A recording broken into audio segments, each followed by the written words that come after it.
Hi there, YouTube. Welcome to Stratosphere Studio. Hope everybody's doing well.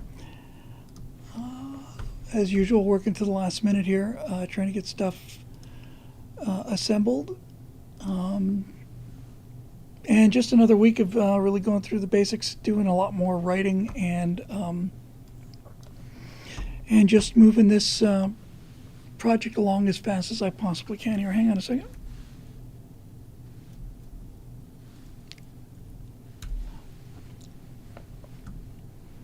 Okay, there's our Twitch chat up. And we'll get our YouTube chat up, and then we'll turn off those ads, and we will get on with it here.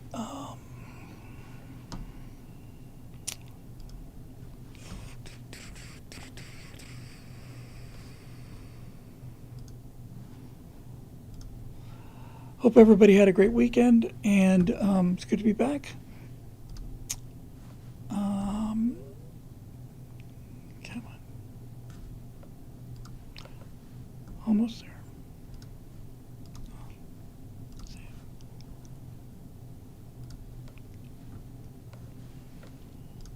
Everybody had a great weekend, and it's good to be back. Silence, you fool. And that's got that set up. So I think we're ready to go.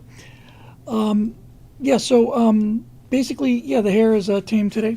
Little tamed. It's going to get cut. And so that's real exciting.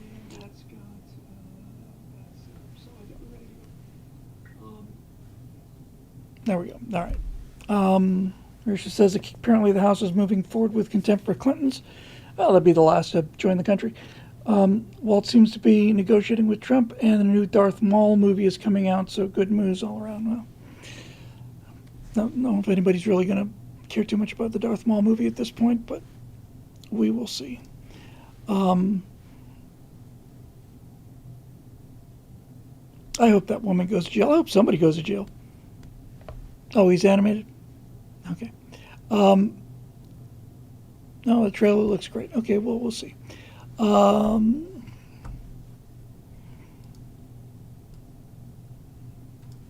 Great. Did you guys see, thank you, Dalton,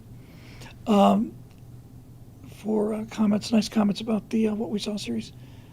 18 inches of snow, says George Freeland. I saw, I don't know if it's from this current cold snap, but I did see Al Roker explaining why the extreme cold was a result of global warming, which is always amusing. Apparently, the warm air keeps that polar vortex in place more, because it really get cold, so that when it finally leaks out, then you're going to get it. But you're going to hear less and less about climate change and global warming, because the elites used to be in favor of that, and now because they wanted to reduce everybody's consumption, but now they just need scads and gobs of electricity, and they're going to have to pivot. So. Yeah, I've shoveled snow once, I think. I would do the flamethrower thing, but you get the idea. Air Techie, I don't know if I did or not. I didn't look at him carefully today. I actually got a little just a little, not sick or anything, just a little under the weather and sort of low energy today. Lord Bio says it took me 4 hours to shovel my driveway, and I'll have to do it again tomorrow. Wow.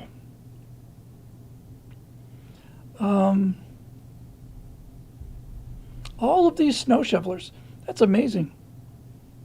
I'm one of those guys who's been in snow so infrequently. I still think it's absolutely magical, and have my face, pressed to the glass and in wonderment and astonishment. But yeah, so anyway, I think we'll probably segue into questiones here pretty quick. Yeah, snow is magical so long as you don't have to work in it. I feel the same way about the cold. So again, all of the Lord Brown says, everybody send Bill a 20-pound package of snow. Yeah, if you could just send me a garbage bag of your snow, that'd be awesome. And I'll just sprinkle it around on the backyard, and it'll be great. Let's see, what kind of horrors did we have to experience today, and what can we look forward to tomorrow?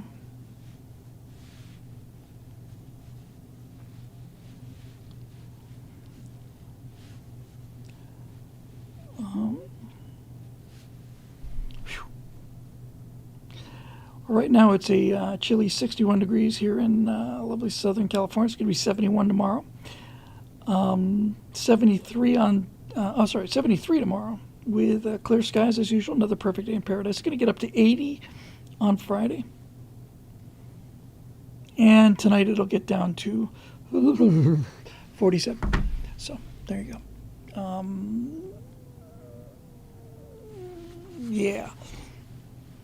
Yeah, my voice is a little stressed too. So yeah, that's another thing that makes Californians so popular. Okay, I just got one thing to show. It's not super impressive, at least not to the untrained eye. But I did do an awful lot of work on getting Will stabilized. Got Jake stabilized as a character. So I would give it I would give the animation just a general prompt like Jake and Will, engage in horseplay. And so it's a little unspecific, but the main thing is, does it look like the same kid? Does it look like the same dad? Every time you see a cut on what I'm about to show you, the AI is regenerating it. So the surest sign of AI slop is characters that don't look like what they're supposed to, and especially characters that drift from shot to shot, from rendering to rendering. So I'm real happy with this in that regard. And I also spent just a little bit of time on those Medusa aliens. I'm not completely happy with what we got, but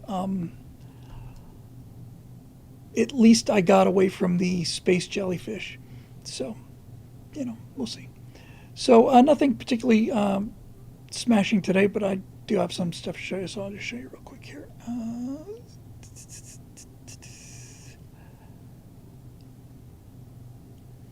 Excuse me. All right. So, yeah, again, if you're looking at this for, hey, that's kind of boring, or I don't like his expression, or whatever the case may be, it's like that's not what we're doing it for. The main thing is, do they hold the same size relative to each other? Do the faces look real? Does it look like the same two people? And yeah, it's a tech demo. Thank you. That's exactly it. So I will kick this baby off. I didn't have a chance to adjust the volume, so it might be a little bit loud. There's just a little bit of stuff. Here, hang on a second. Let me see this.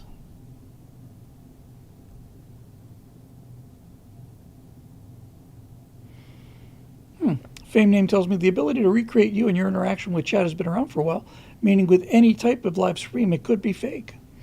I don't know whether I'm more worried about the audience being fake or me being fake. That's a conundrum. All right, here we go. Ready? Again, Nothing spectacular. We're just looking for consistency. Does this look like a dad and his son? And by the way, I did most all of this in a photo studio, because if they hold together when it's well lit, then they'll hold together in pretty much any other situation. I tried like the devil to do scenes from the Champ, and it wouldn't let me do the John Voight stuff as a motion driver, but it did let me do a little bit of oh come on, Rick Schroeder, whose performance in that movie is just one of the most miraculous things I've ever seen. All right, so let's drag it along here, and we'll see what we get.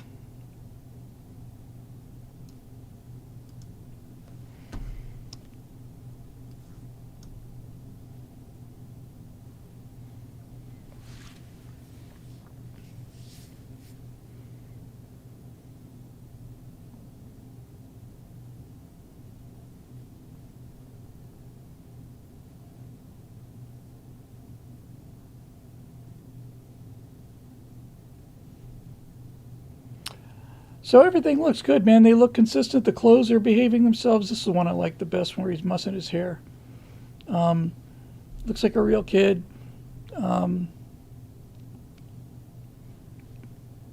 Jumping up and down, doing his kid things. It's not a particularly fascinating scene here, but the respirators hold up okay. The scene that's coming up from of Will, this is a scene from the Champ. Please, Champ. I'll do whatever you say. I won't eat that much. I won't. I'll let you play cards as much as you want, I promise. This is just a motion test that kind of comes with the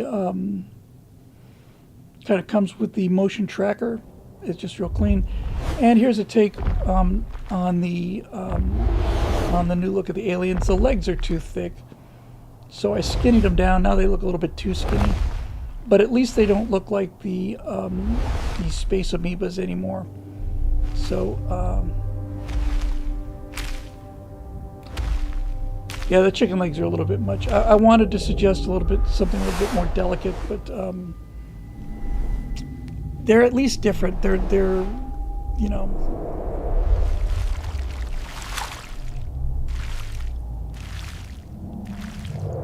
I think that I'll just continue to develop these in this general direction and see what we get. And the deeper they get into the atmosphere, the more the more sturdy they're going to be. So now it looks like a space amoeba with legs. Well, that's different. What do we got here?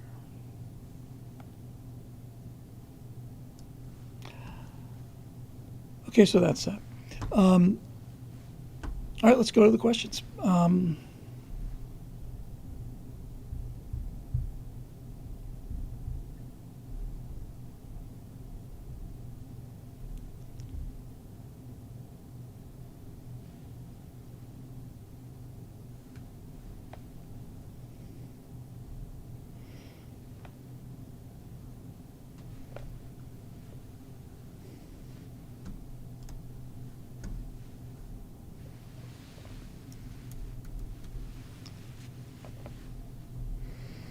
That alien is the real secret to that alien is seeing it from the ground level. So I was just playing around with it. I had a little bit of time.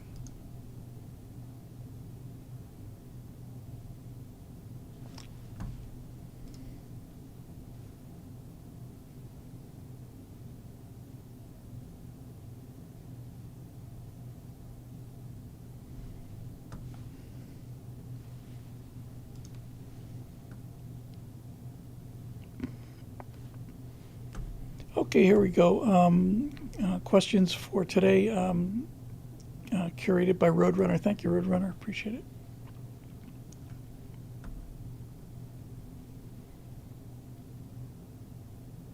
Okay, so we got a Roadrunner, Braden Higby, Risha Dark, Robert Line, Capital G Geek, Guy Balo, Risha Dark, Roadrunner, Capital G Geek, and Eric Blake again. Okay, let's start with Roadrunner. Greetings, friend Bill. Hello, Roadrunner. Last week I asked why Awfuls, affluent white female urban liberals, were going bat guano crazy. Bob Neef was very helpful, pointing to a Facebook post that had an explanation that actually made sense. What is happening today is what happens when a woman's innate instinct to support, nurture, and defend their children and family gets misdirected. Feminism has taught these Awfuls that children and families are not wanted or needed, so they have to redirect their compulsion to support and defend others into avenues that are actually antithetical to their natural instincts. Instead of taking care of a family, which their peer group says is bad, they defend whatever the oppressive cause of the day happens to be, whether it's transgenders, illegal aliens, criminals, or whatever. It seems to me that we may be stuck with Awfuls until raising a family with a loving husband becomes popular again. Your thoughts? That's it, 100%.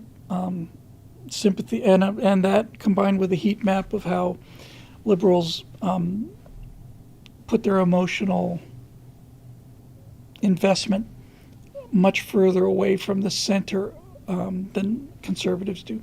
Conservatives are most concerned with their absolute immediate family, then their larger family, then their friends, then their nation, then the planet, and then all the animals on the planet, and then all the plant and animals on the planet, then all the plant and animals in the universe, blah, blah, blah, blah, blah.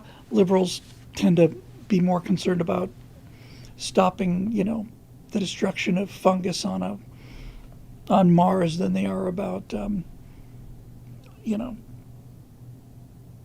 having a daughter or whatever the case may be. So they're messed up. And it's this business about having a husband and a loving family is, again, what I think the single main purpose of this project is. And so we will see. But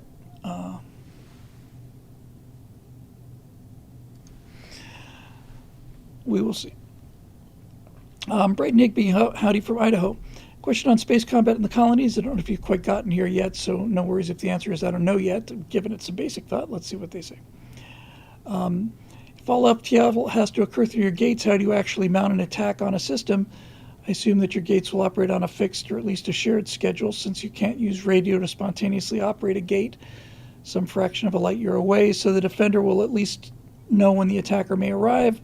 He knows the duration the gate will be able to be open, which will correlate to the fleet size that may be in the attack. The defender has every advantage. Yes, true. Only thing I can think of is that the attacker would need gates they could deploy themselves, get to the second to last gate, then launch a second gate towards the system, probably with some sort of shade to prevent the defenders from noticing. Suppose you could also have your fleet make the same burn, but keeping an entire fleet burning towards a target for a year or more seems cost prohibitive, especially since resupply or crew rotation would be different.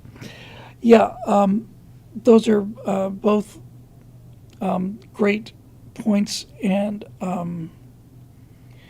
a genuine problem to work around. I think the first thought that crosses my mind on this subject would be that, well, obviously, if you want to defend the colonies, the thing to do is just shut down the gates. But they're sooner or later going to run out of resources, depending on how far out they are. Hey, Quibo. So you got a problem there. I'm kind of thinking that at least the first part of this equation is that these things are so unbelievably expensive and time-consuming to construct that the destruction of them would be just considered like an abomination. It would be like using nuclear weapons.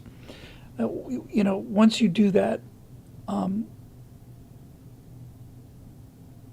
if you can easily close a gate just by not having it fire, but if the gate doesn't fire, then it doesn't get the next synchronization information. So you're putting that entire line. It's essentially cutting off an entire system. I don't exactly know if that's going to be enough. The thing about the American Revolution was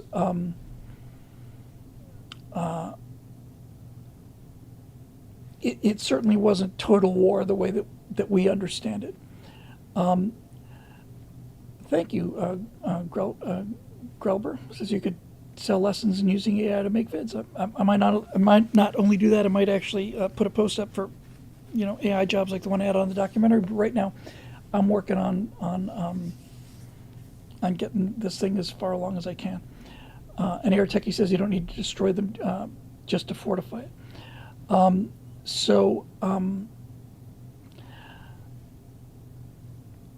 I think that one of the things that kicks off this whole crisis that leads to the War of Independence for the colonies is when China, which really has nothing to do with the colonies in this regard, but China decides to take a gate private.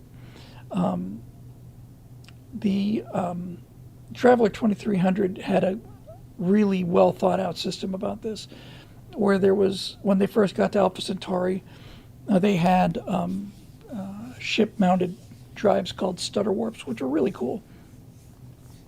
And so there would be the Chinese arm and the French arm and the American arm and so on. But there was some kind of law about how you couldn't, international law basically said you couldn't say this is an American system, this is this system, that system. And I'm not going to, I don't agree with that.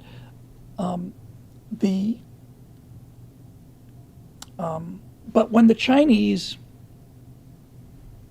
build a private gate, when I say gate, I mean a line. I'm going to call them a dice line. When they build a dice line that is entirely theirs, that is not for open use to all travelers, 7.7 light years, Airtechie.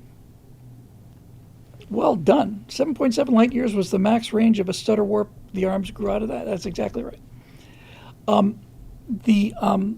So the Chinese are going to either privatize I should say nationalize is a better word. Nationalize the gates that only Chinese ships could go to this system, and this system could be the root system of an entire arm. And that starts all kinds of trade retaliation and or building your own private dice line is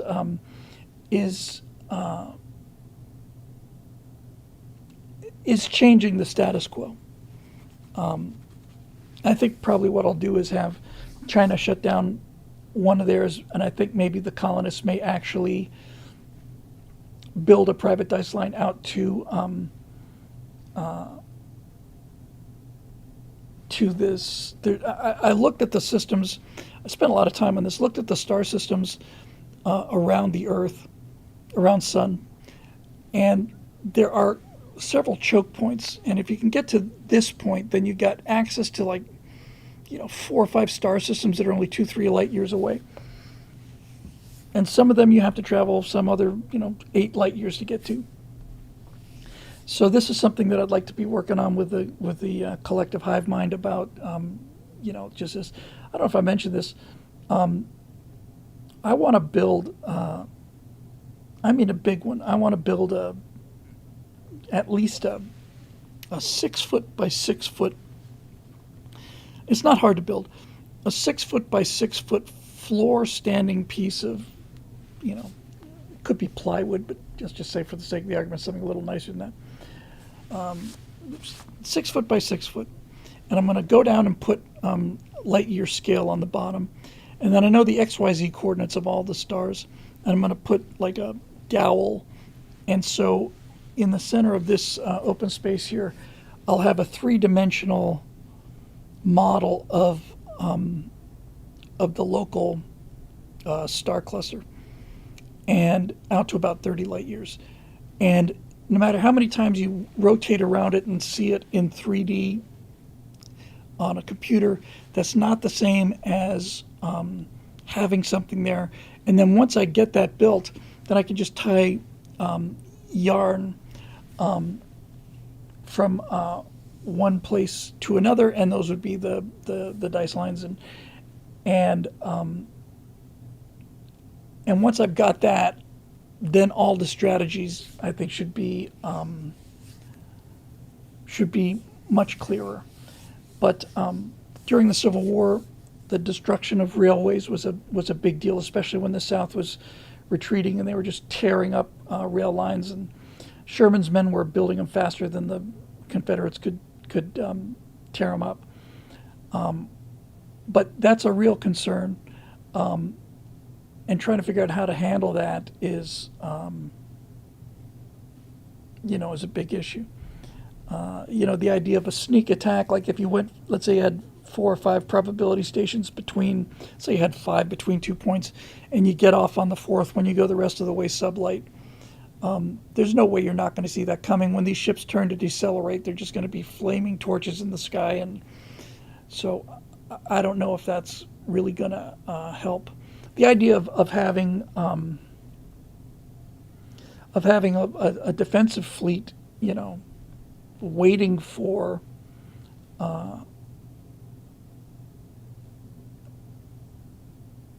an invasion fleet is kind of cool. I don't. Obviously, it depends on the size of the destination. So, like Alpha Centauri, by this point, will be essentially Earth. It'll be well developed, with tens or not hundreds of millions of people at least living on the Alpha Centauri system by this point. But I think I've just got a general feeling that the gate to Niflheim, which I think is going to be at 61 Cygni, I have to check the map again. Those rolls only happen every couple of months. Quibo says, what do the spaceships look like? They look like hard sci-fi spaceships. They've got centrifuges and tanks and all of that stuff. And then you could really, just send all kinds of things through there. But if I had, since I've got the XYZ coordinates of all this stuff, I could just make a big old floor display. Get the XYZ coordinates, drill a little hole in the floor, put a little label there, and then run a dowel up to the correct height, and that would give me everything in XYZ. And if I was really, really cool, I would set it up so I had a little LED at the top. That'd be freaking awesome. Yellow ones and red ones and orange ones and a couple of white and blue ones. That'd be just freaking worth the effort. In fact, that's a fine hobby. I just don't have the time for it just yet until we can get this thing up and rolling. But that would be a nice display for the studio here too. So anyway, my point was, if you don't know,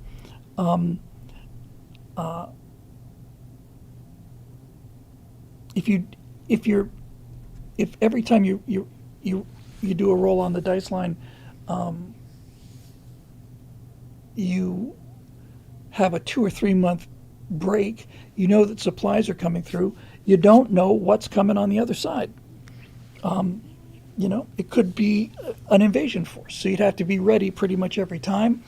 And there's only so many ships you can get through these things. So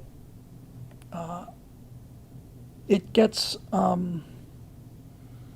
really interesting in a strategic way, because the colonies, in order for them to talk to each other, have to go kind of, it's kind of like the old hub and spoke system on American air transportation system, where you would, if you wanted to go from Burbank to Billings, you had to go through Denver.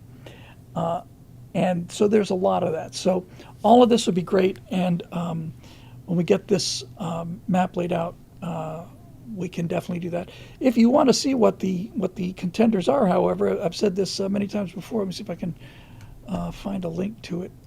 I'm going to be using this until we get our own game engine built, and I'm frankly hoping to just license it from these guys, but let me see where I can find it here.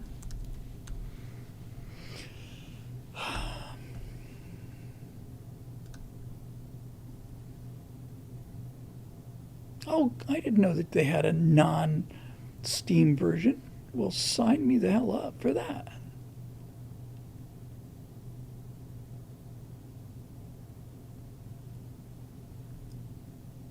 What's wrong with the Mac?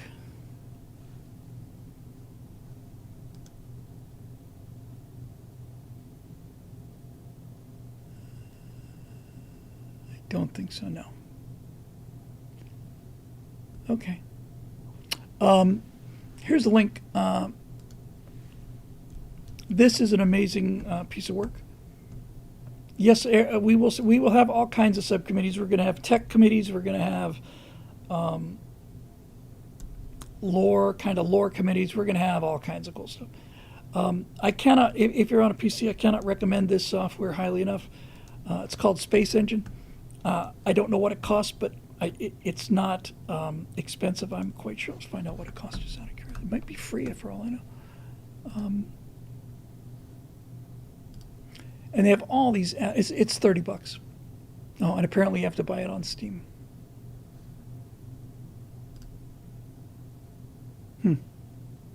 Okay, if you're already on Steam, you get the idea. But it's great. And if you go to Space Engine, if you decide to pick it up, you can just take a look at the stars, put Earth at the center, rotate the thing around, and you'll get all of the actual stars. And we go out to about 30 light years. I want to say something like this. So.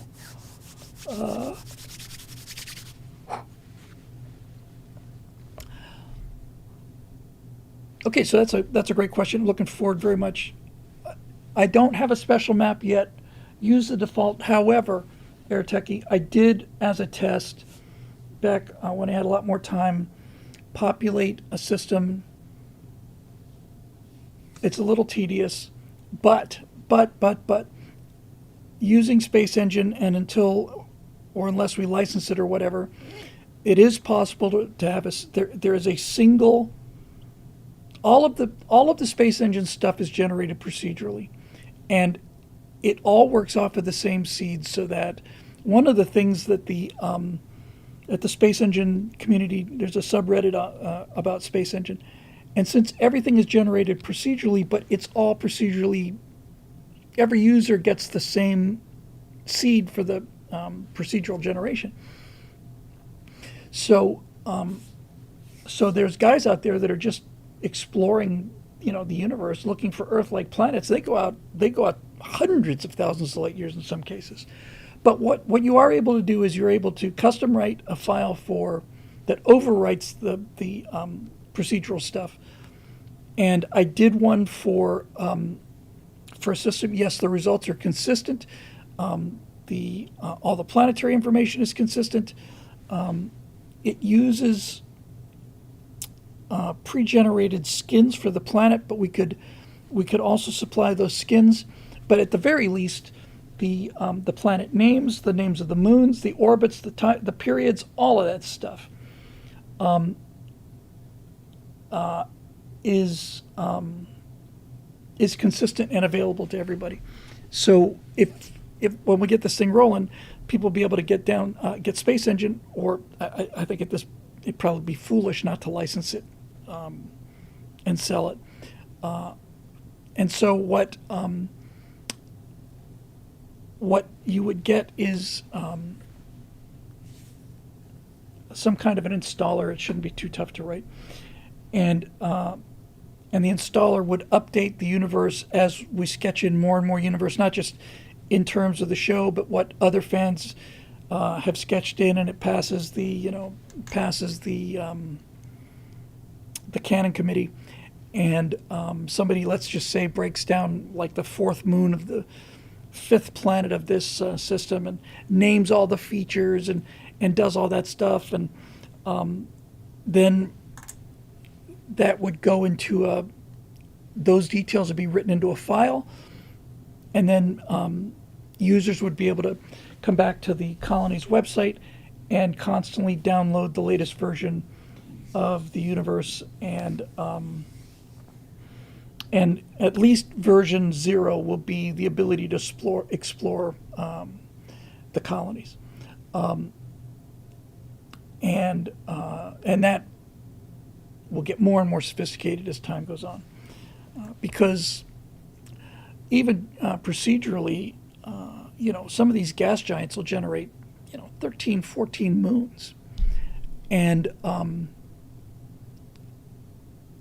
it'd be nice to have somebody name them all, and it'd be nice to have somebody point out the general features. Now again, Space Engine uses a relatively basic kind of a procedural generation thing. So I think what we could probably do is we could say that every time we visit a place, either in the show, or some fan decides to really knock themselves out and do Tau Ceti up right, then those skins could be downloaded as well as part of the update. And then I think using this engine, we could probably use this engine for a game that had commerce, a game that had combat. We don't have to be Star Citizen for this, although it would be very nice to have the actual ships in the game. That'd be really cool. So the form that the game will take is still really up in the air. One thing I like a lot is the idea that that there's a clock. Now, first of all, in game there is a clock. There's universal time, which is Greenwich Mean Time on Earth. So that time is standardized across the entire universe of human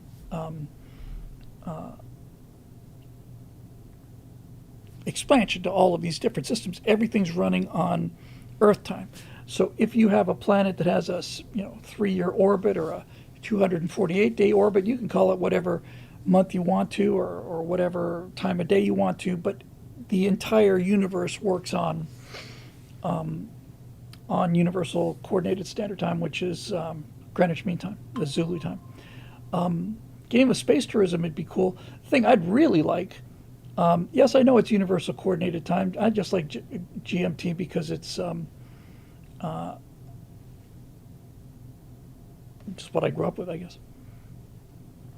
Our lives were so exciting. Phil Trick and I and a number of other people at the Miami Planetarium, we would, on Friday and Saturday nights, we would open up the Southern Cross Observatory on the roof of the Museum of Science, which gives you excellent views of the moon, Venus, Jupiter, and anything brighter than, I say the landing lights of an airplane, because the light pollution there was terrible. But yeah, we would just have the atomic clock on a radio. And honestly, I spent years of my life, just listening to At the Tone. The time will be 14 hours, 32 minutes, coordinated universal time. Bop, bop, bop, bop, boop, bop, bop, and 55 seconds at the tone. The time will be a minute later. It's tremendously exciting. Okay, so that's it. Lots of fun stuff to be working on with that. Okay, Marusha Dark. Topic: to defeat the sun. Smithers, from the beginning of time, man has dreamed of destroying the sun. There's an old internet debate posing the hypothetical: who would win? Number one, who would win? 1 trillion lions or the sun? At first, this seems totally nonsensical, like obviously the sun would win handily, right? However, the question did inspire one of my favorite power metal songs called Army of Tigers by Jonathan Young, a really uplifting and motivational song about the sheer force of human will and ingenuity against impossible odds. Worth listening to, never fails to get me pumped. Some of the lyrics are as follows: if we work hard and persevere, there's nothing we should fear. It's our faith that makes us strong. Nothing that we can't achieve if we only just believe. What could possibly go wrong? It's got a nice ring to it. Galactic Kraken. 1 million views. That's not too shabby. I will have a listen to that later. Thank you.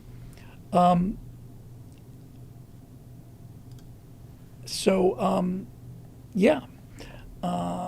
Absurdities aside, there's a very serious question to be answered here. We know that the sun could burp and wipe out all life as we know it without a second thought. Recently, the sun has shown unusual increase in activity, sending off coronal ejections, messing with our climate and magnetosphere, causing storms, raising global temperatures, etc. Even without mass extinction, it could wipe out electronics, bringing modern civilization to its knees, or possibly destroying crops, affecting Earth's core, our nervous systems, and create other natural disasters on a worldwide scale, some of which might be irreversible or fatal. My question is, assuming humanity had the global will to unite against such a threat and spare no expense, what, if anything, could humanity do to defeat the sun at this dangerous game, short of leaving the planet? By which I mean our win condition is that we prevent, stop, reverse, mitigate, adapt to, or otherwise survive these solar activities and walk away relatively unscathed here on Earth. After 4.5 billion years on this rock. Oh, Chris Ellisar, Southern Cross University, gave me my first view of Saturn with the huge Schmidt-Cassegrain telescope. That fantastic 14-inch orange celestron, how we loved it so. We when it first arrived, my God, we worshipped it like the golden calf. Yeah, seeing Saturn in a telescope is nothing like it. It's what got me started. It was just that exact thing got me started. So back to the question. After billions of years, a fair thing about the Earth's climate and really anything else on Earth is anything that can go wrong has already gone wrong. There is no, the sun cannot simply explode. The Carrington effect, where a major flare was aimed directly at the Earth, knocked out and electrified telegraph wires. That is a genuine possibility. It is possible that the sun, if it timed it just right, if the sun had a coronal mass ejection that was aimed exactly at us and was really powerful, it could cook basically all of our satellites. And it's theoretically possible that it could also cook electronics that are not in space, although that seems, well, like I said, telegraph lines, so there's a sort of electromagnetic pulse involved as well. But in terms of hurting humans, or I've not heard of it. I've not heard of anything in the history of solar astronomy that was Earth threatening. I didn't say you said explode. What I'm saying is that the sun is not the only G5 main sequence star in the universe. There are billions of them, and we have studied tens of thousands of stars that are identical to our sun in terms of mass, spectral type, and so on, and they're really pretty stable. There are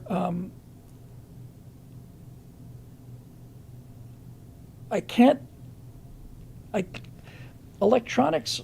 This is the great balance. If you take an advanced robot, or Atlas or whatever one, just take one. There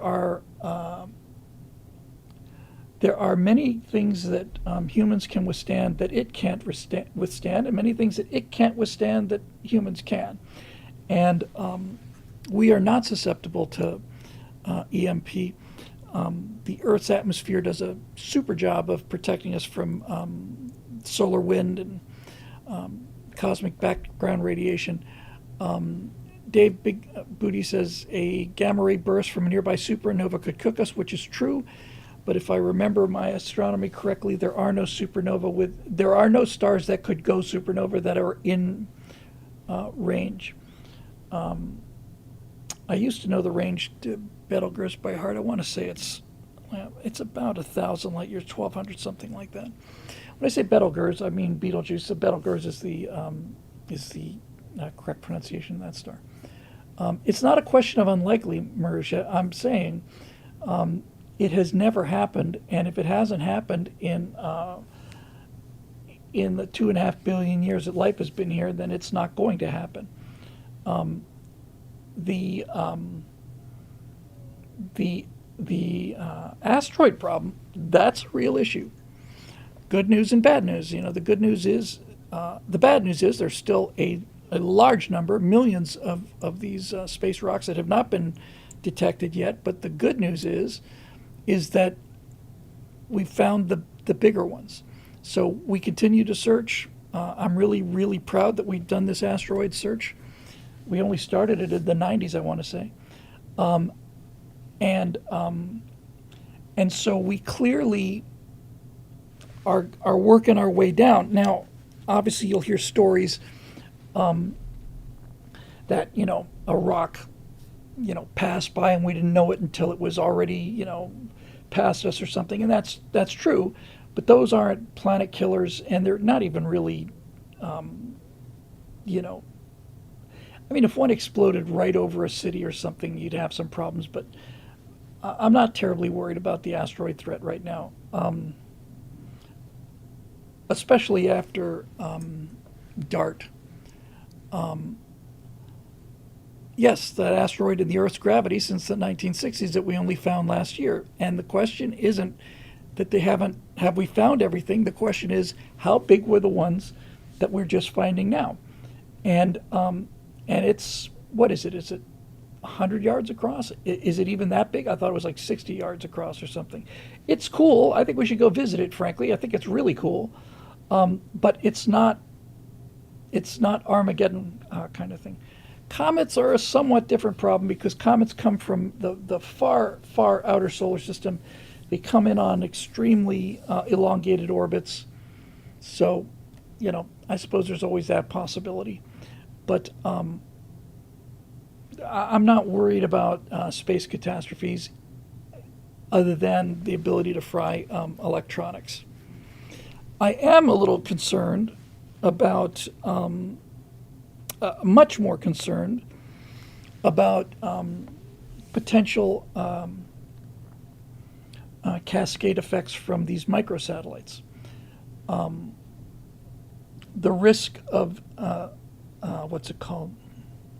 The something effect. When you knock out one satellite, it creates all this debris, which knocks out more satellites, and it becomes a chain reaction. Used to be low, and I wasn't fully aware of how much I'm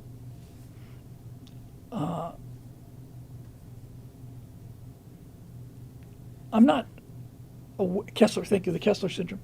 I'm not aware of how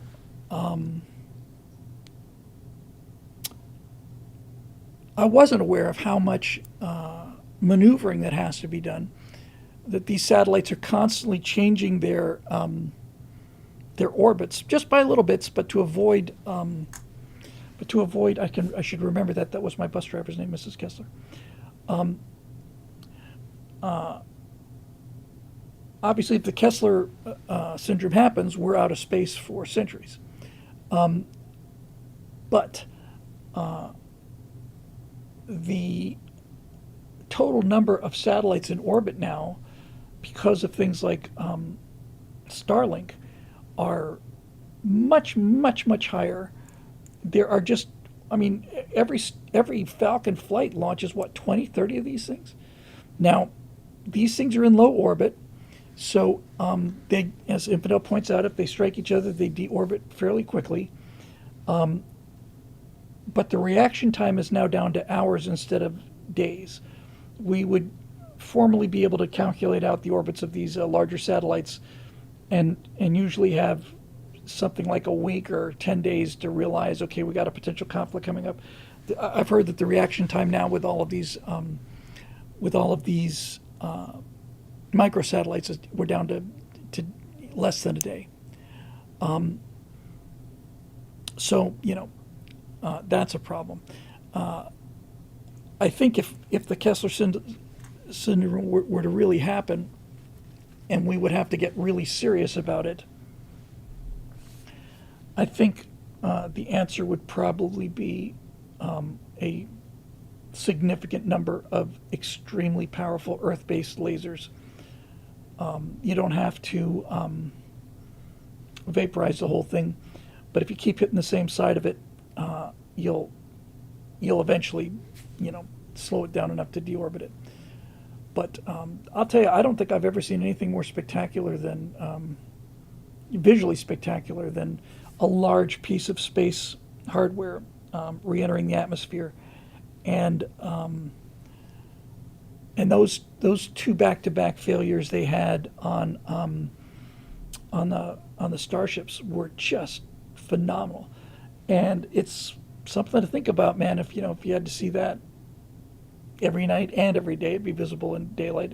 Columbia showed us that. So I've also heard rumors that there is that the United States has something like a gate. It's an extremely powerful electromagnetic gate that apparently we can turn on and turn off, and I think these will certainly kill satellites. I don't know whether it will deorbit them or not, but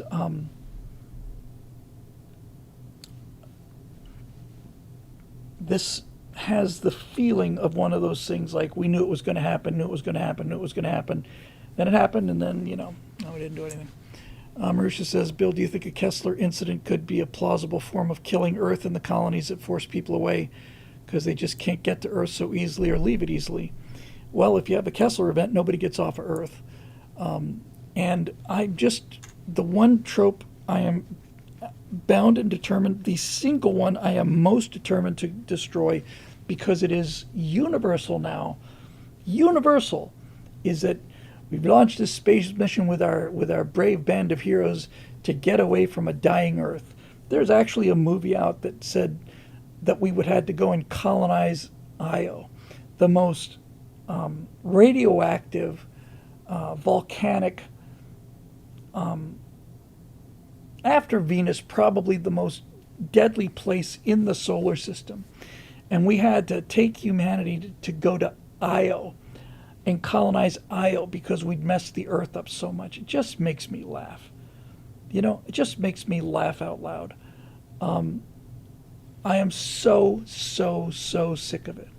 I don't remember whether it was Outland or not. I liked Outland. I thought Outland was great. But John Pershing says you can still get off after Kessler syndrome. You just have to use an armored space shuttles from Armageddon. What was it? Was it Moonfall? Recent one came out 2-3 years ago, where the shuttle took off.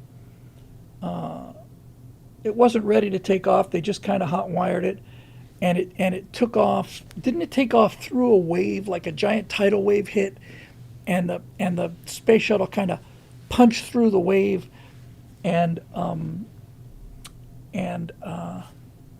blasted through there? Yeah, that's how physics works. Lord Boss says there's no coming back from Mars if we go. The length of time spent there in low gravity would cause you to be crushed to death if you ever return to Earth gravity. Yeah, that's a I don't want to call it a trope, but it's a science fiction standard that there are anybody born in the solar system, not on Earth, would never be able to come home. We have the strongest gravity field here. And I think I don't know if 2300 handled this or not, Traveler 2300. But what you could do is, assuming that they weren't born on Mars or lived there for so long that their legs and bones were, great, you could put people in a centrifuge. You could just spin up the centrifuge, slowly during the trip, so that you get, Mars gravity, 1/4 of gravity on the beginning of the trip, and you just increase the centrifugal load every time. There's a big problem with centrifugal gravity, and that is that you have to be very, very far away from the point of rotation. Because, well, let's just take a ridiculous case. let's say that you had, two modules that were sticking out and they were just rotating like this, right? And you were at the center, so you went into one of these modules. Well, your head would be weightless and your feet would be 1G. So you really gotta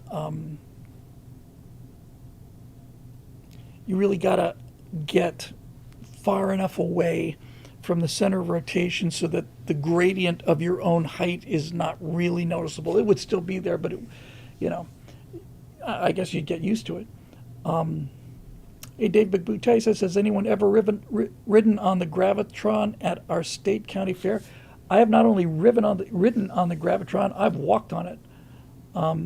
That damn thing is hairy. And Lord Bio says it depends on the speed and the radius of the spin. They've done some basic research on this, and I think they basically have come to the conclusion that 2 RPM is about the fastest that people could take, so that they didn't get inner ear problems, or if they had a window. 2 RPM is about it. Colonel Angus says keep an acceleration of 1G for the trip. That's a possibility. Anton Petrov seems to think that microgravity is currently a problem. I think it is too. Well, 2 RPM at what distance from the center obviously is it's math. It's very simple math. It's so simple I can't do it. But 2 RPM, if you had a centrifuge that was 10 miles wide and you spun that baby at 2 RPM, people be paced on the inside. Dave Big Boutte says Babylon 5 rotated at 1 RPM. Okay. And they always, the Expanse did that too, where everybody does. And they have to because they're working with real people on a real set. I don't have to. But the bridge on Babylon 5 is right in the center of Babylon 5, and everybody on the bridge of Babylon 5 should have been weightless. But you know what? It gives you a fig leaf, and it's enough. And okay. And they had the magnetic boots on the Expanse and the 1G acceleration and stuff. I'm not doing magnetic boots. I am going to be playing with magnetism, but I'm not going to be doing boots. So I might save that for next time. Okay, moving on. Robert Line, Salve, Bill from the Frozen Wastes of Niflheim. Salve. Thanks, great.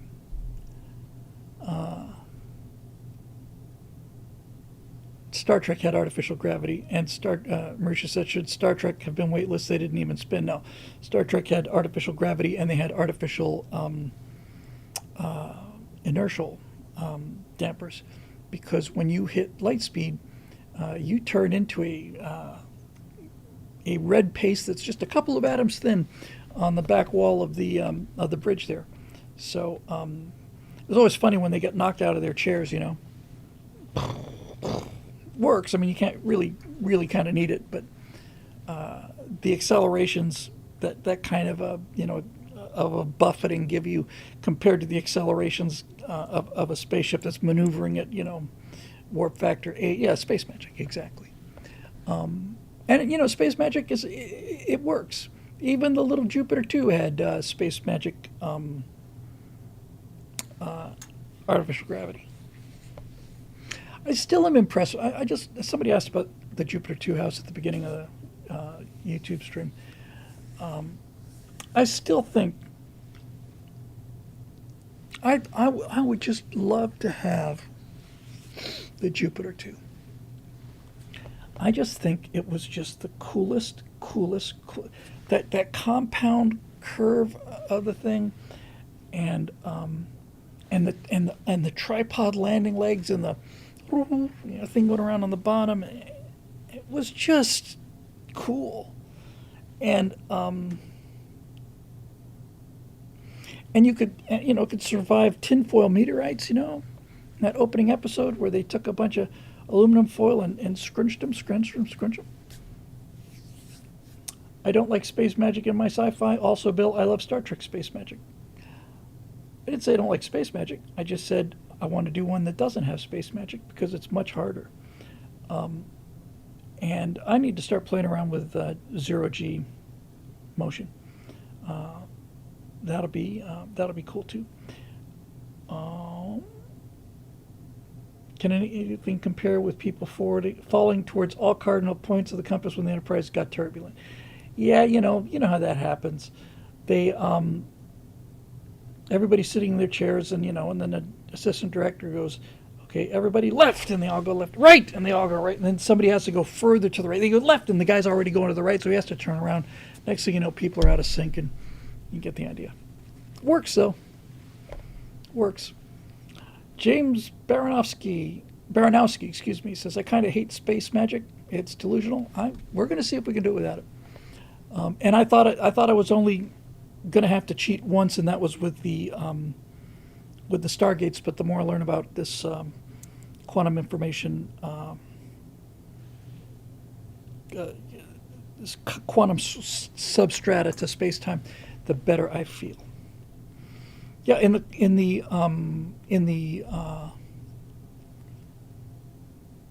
pilot, Kuba says the classic Jupiter 2 in the 1990s movie Jupiter 2, the unaired pilot Jupiter 2, Netflix Jupiter 2, the classic Jupiter 2. Everything else is junk. And the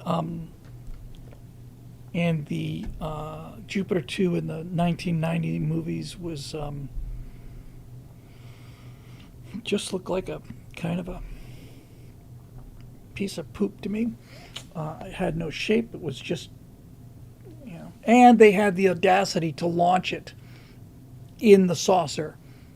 So you've got the super high drag saucer as your first stage, then that was a Jupiter 1, and then out comes the Jupiter 2. That Jupiter 2 in that movie was just space poop. But the TV show Jupiter 2 was elegant and beautiful.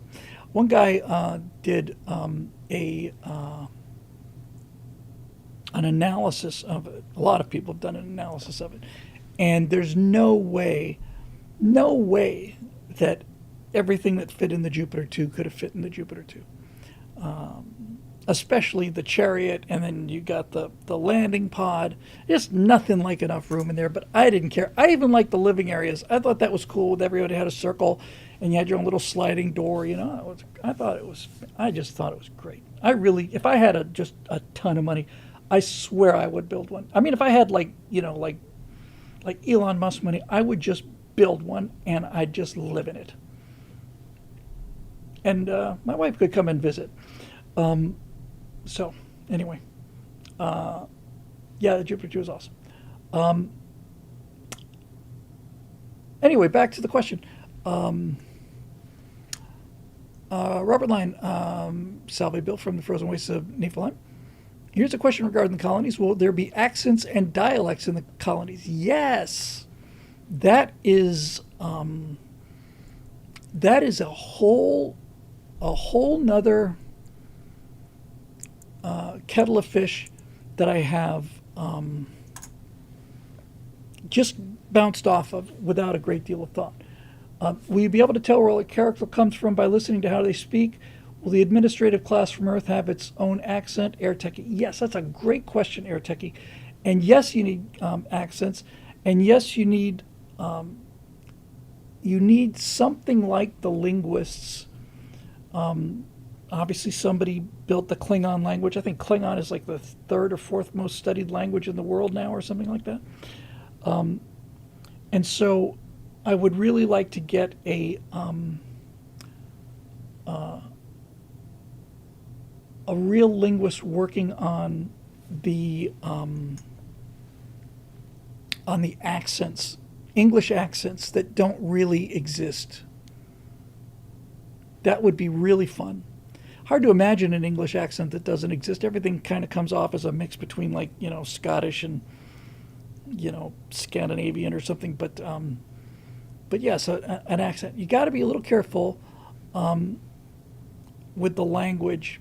I tried writing a science fiction story once back when I was 17 or 18, where I tried to use like really update the language. The only time I think that's ever worked ever was A Clockwork Orange, and that was a special case because Anthony Burgess basically took Russian.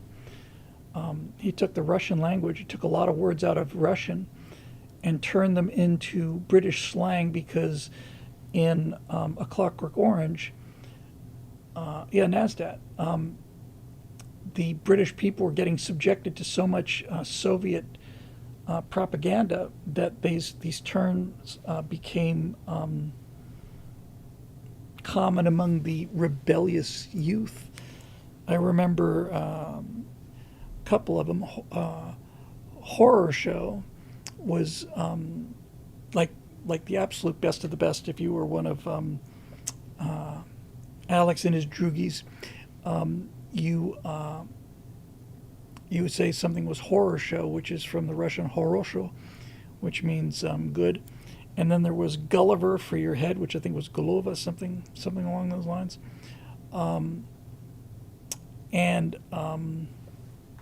Yeah. Quibo says, what people make up the colony? Well, they're all different. All the colonies are different. We're obviously focusing on one of them. The free trader story, which I haven't really developed at all yet, gets to go everywhere and see all these different worlds. That's what their story is there for. They get to travel. They do nothing but travel and trade. I think colonies, English-speaking colonies that have a lot of Chinese traffic or that are close to the Chinese branch or whatever, would have Chinese influence. And there's a whole long discussion to be had about what the Earth politics look like. But basically, what I'm anticipating is that the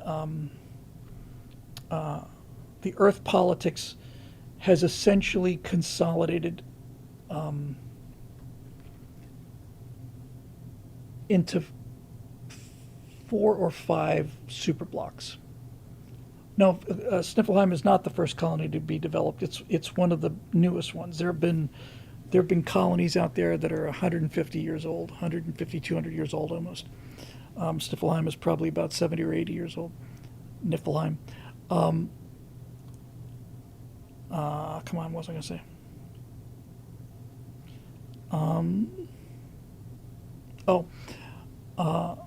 So who would the allies be? The North American Central Administrative District.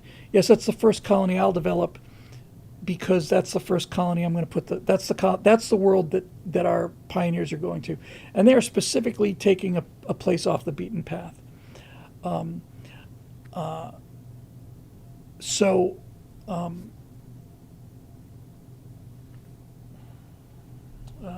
on.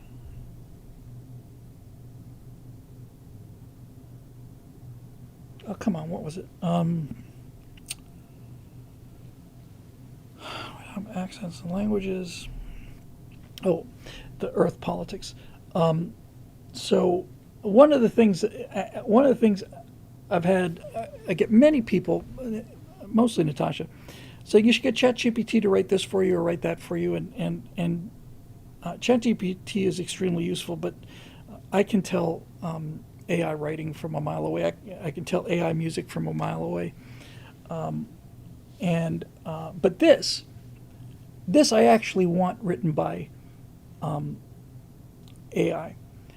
I'm going to give it to ChatGPT, and as soon as I get this Cast 27 thing out, the one thing I'm going to do is make this commercial. So, one of the more recent rules of screenwriting that I only learned this last year, I think, was the idea that you should get into your story as late as possible. In other words, don't go a minute earlier than the moment you have to be in that story, because if you do, everything prior to the story happening is wasted time. That's actually really good. So what I'm going to do is I'm going to get ChatGPT to write the narration for a commercial that's going to be playing everywhere on Earth, at least in in our neck of the woods on Earth. And what it's going to be is it's going to be a commercial talking about the incredible benefits of having Canada, the United States, and Mexico merge into the North American Central Administrative District. I just love that term. It's a conglomeration. It's the ultimate in mercantilism. It is big government and big business working together as they have been since COVID, at least since COVID, and I know the tone I want. I want like a real classic American guy, like a farmer or something, like what's his name? Sam Elliott. Okay, like Sam Elliott, and Sam Elliott's voice, Sam Elliott's face back, when Sam Elliott was at like a peak like Sam Elliott in Big Lebowski, and he would say something like, something like, they say that that they're trying to end America. You can't ever end America. America's going to be here forever. It's the greatest country in the world. Now, what they're talking about, of course, is the improvements that are going to happen to this country that we love so much. He's just going to go that whole route, right? No, we're not getting rid of America. No. By teaming up with our partners, we're going to be able to communicate more with, compete, better with the European bloc and the Chinese hegemony. I really want to call it the Chinese East Asian prosperity sphere. I just can't, but I so want to. And he's talking about this whole thing like it's a bunch of just a bunch of lunatics who don't understand America, who are fighting against this. They say that America is going to just be a postal address. Well, that's news to me. That whole kind of thing, right? And there'll be one in Spanish for the Mexicans and one in China. Well, Freudian stuff. One in English for the Canadians, and each one's going to be tailored to their own country. And you're going to see like the American flag flying, and then you're going to see like the Canadian and Mexican flags flying by the American flag, but not as high. And then in the foreground, you'll pull back a little bit, and there'll be the flag of the North American Central Administrative District. And they'll talk about, is a colony a state? Is it a territory? This solves all of those problems. It makes life easier for everybody. It makes your health care better and goods cheaper. The whole thing, just lay out all the excellent reasons why we should give up our sovereignty to something that's the equivalent of the European Union. And it's going to be playing everywhere. And that's when that and the threat to his daughter is when Jake says, "That's it. I just can't do it anymore." One of the first in the pilot episode, the first space combat we see is a group of it's a small Navy. It's a corvette, really. It's even less practically. It's a revenue cutter, and they're approaching an asteroid in some system that's not the solar system. It's kind of out there, and you get the idea that this is like a routine job for them. It's like a police patrol. They have to come by here every couple of weeks or every couple of months or whatever, because there are these Chinese miners, mining ships, illegally mining. What used to be American and now are NACAD territory. These asteroids, this whole area has been claimed for, was originally claimed for the United States, and so this used to be an American naval vessel, but now it's fairly recently been renamed. Probably keep the same name, but now it's no longer part of the U.S. Navy or the U.S. Space Force or whatever. I still have to make a decision about that. But now it's not the Navy. Now it's Enforcement and Compliance, COMFOR, and the Compliance Force. And they approach this asteroid, and they can see all these little, sensor returns from these mining ships, and then out from behind comes this Chinese battleship. Really, is what it is, and blows a lot of holes in them. And of course, they were completely complacent, like Pearl Harbor complacent, and they just get out of there with their lives, and they've got orders. They're preparing to launch a counterattack, and they get word back that NACAD says no, we're not going to respond to that, and that causes a lot of naval officers to say, well, I'm getting the hell out of here. In Battlesmurf says, call it the Orbit Guard. In Traveler, it was called the High Guard, which I loved. I thought it was the coolest name ever, High Guard. That was great. But yeah, they're not allowed to retaliate. Somehow, NACAD and the Chinese hegemony have worked out something between themselves, and we're just going to let that one slide. It's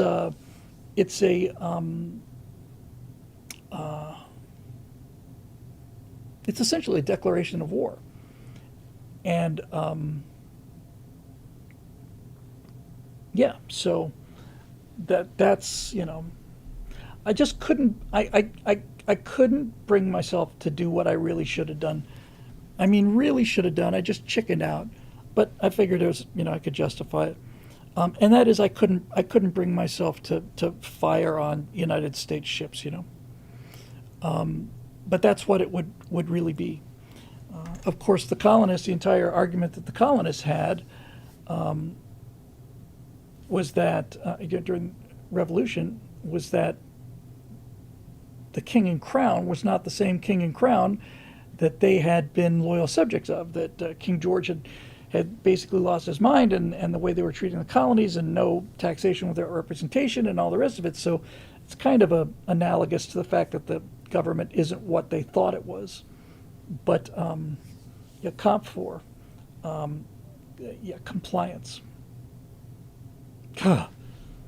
My compliance and problematic, the two most god-awful words in the English language.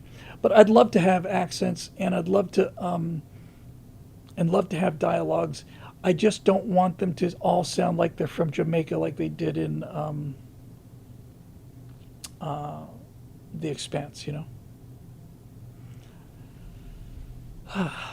And I also have to figure out what the alliances are.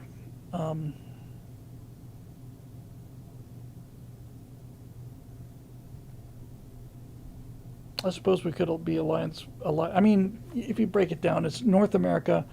There's going to be. I had a Spanish name for it. I forgot now. But it's going to look a lot like, like Risk.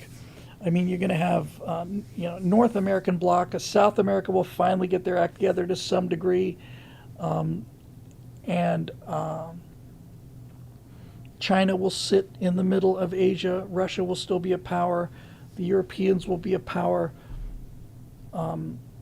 I like the idea that Japan will be an ally of America. I was trying to think if these colonists were going to ally with somebody, who would I like it to be with, and I certainly don't want it to be the French.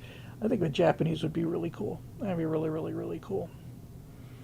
And the Japanese would have a reason.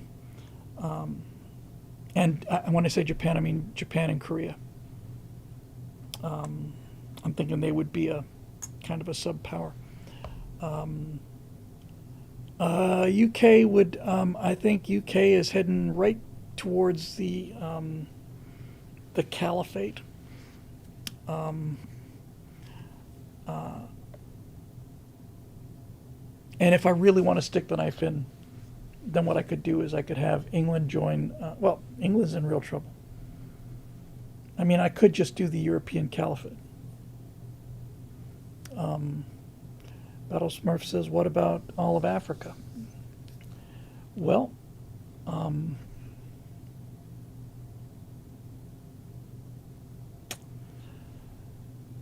given what we've seen in Africa after 200 years of shoveling money and technology there, I'm not hopeful. There is a video I watch every couple years about African aviation. One guy built a space shuttle in his backyard, and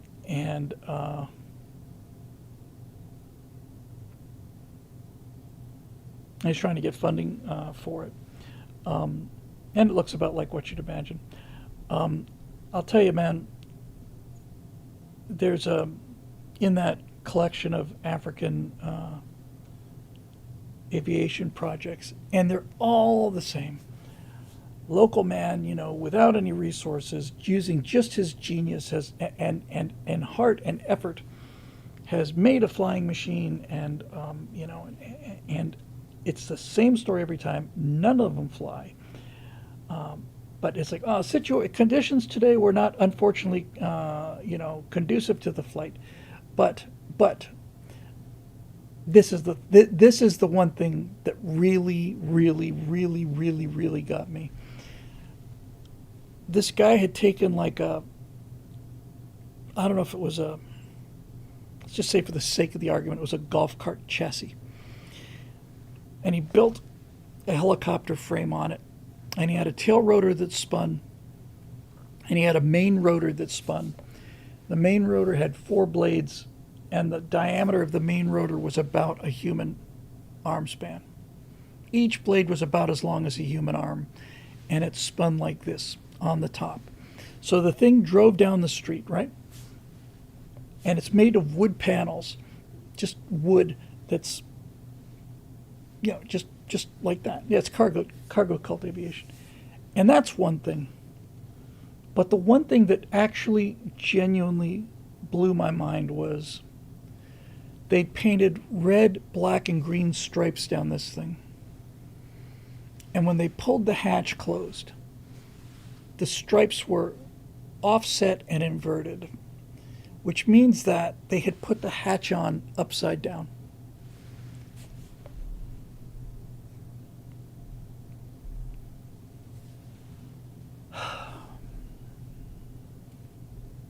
So, don't know what to say about that. But I'm not anticipating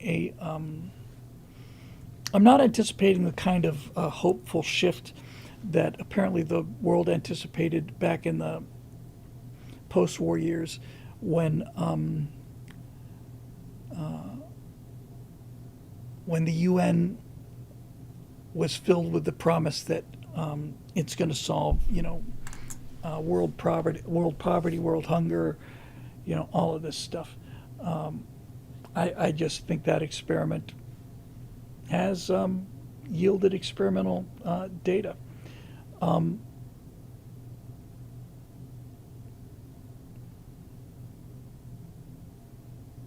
mean, the thing that's just because I'm out on this limb, when you look at these home-designed African aircraft, anybody who knows anything about aviation can just take one quick glance at this and say that is never, ever going to leave the ground. Ever. Insufficient rotor diameter, insufficient wingspan, 450 pounds of steel, with the wing the size of a coffee table. Not a chance. And the part that's so disheartening is that all of this stuff is available. I mean, it's not like they have to invent it themselves. I've often thought, I mean, really, I try to be fair. I really do. I make a major effort to be fair. And you look at these people are building these things in their not even a backyard, it's like a back compound, dirt. And I'm thinking, well, okay, hotshot, well, what if you had to build something there? What would you do? And I just thought, well, I'd probably do the simplest thing I could. I'd probably do a Regalo wing, I would imagine. I'd probably do a weight-shifting Regalo wing. I'd put a lawnmower engine on the back. That'd probably do it. build a couple of steel, aluminum tubes if I could get them, and a canvas delta wing, and I'd have everything be weight shift. The all the prop has to do is get me 25, 30 miles an hour. But if that didn't work, then I could just build a simple wing, because there's wing designs are everywhere. Just that curved surface is really not that hard, and you just see these things, and everybody talks about these guys like they're that this is the look at this, isn't this incredible what they're doing? It's so condescending, it's just, no, stop gassing up this guy and telling him what a genius he is, and tell him to get on the internet and start researching what it takes to make an airplane, instead of just going out and building something that looks kind of like an airplane. But there you go. Robert Line, Salve again, Bill, from the frozen snow caves of Niflheim. Will the probability gates be enclosed or open to space? I personally think that they would be enclosed to reduce problems with dispersion of entangled particles, disentanglement, and simplify issues with the intrusion of non-entangled particles corrupting the transition process. Well done. I'm also imagining the gates as having airlock-like gate locks at either end to maintain the clean room conditions needed to minimize transition incidents and prevent the escape of entangled particles. This begs the question of how big these things are or will be. I know I'm getting into the weeds here, but it's a critical issue for people who are thinking about designing spacecraft. The aperture size of the gates would be a limiting factor to spaceship dimensions, much like we see with railroad gauges for trains or canal lock sizes for ships. Absolutely spot on. i.e. oil tankers are rated as Panamax, Suezmax, or Supermax, depending on which canals they can fit through. That's cool. Thanks, AirTechie. That's a great question. Yes, so my visualization of it is actually a ring, and that the entangled hydrogen gas is injected into a magnetic diaphragm from the perimeter. So the diaphragm could be, technically could probably be microns across or whatever, but there's a very, very thin membrane, which is completely transparent, by the way, and there's no sense of like the thing emerging, although that probably happens. It's just they have to come out of there really fast. So the three equations are how big is the throat? The larger the radius, the more energy it takes, and the more unstable it gets. How long is the throw? In other words, how far is it to the next probability gate? And then the third variable is duration. How long is this thing actually activated? And all of the energy requirements are so enormous that what you want is the smallest possible throat, the longest possible distance, and the shortest possible duration. So one really cool thing visually about this is that these ships these ships don't go like in Halo, go through the gate. They sure as hell don't do this bloody Star Wars thing where they should go. Pew. These things are coming through there at 20,000, 30,000 miles an hour. They're moving, and maybe faster. So the gate fires for, just under a second, let's say. And so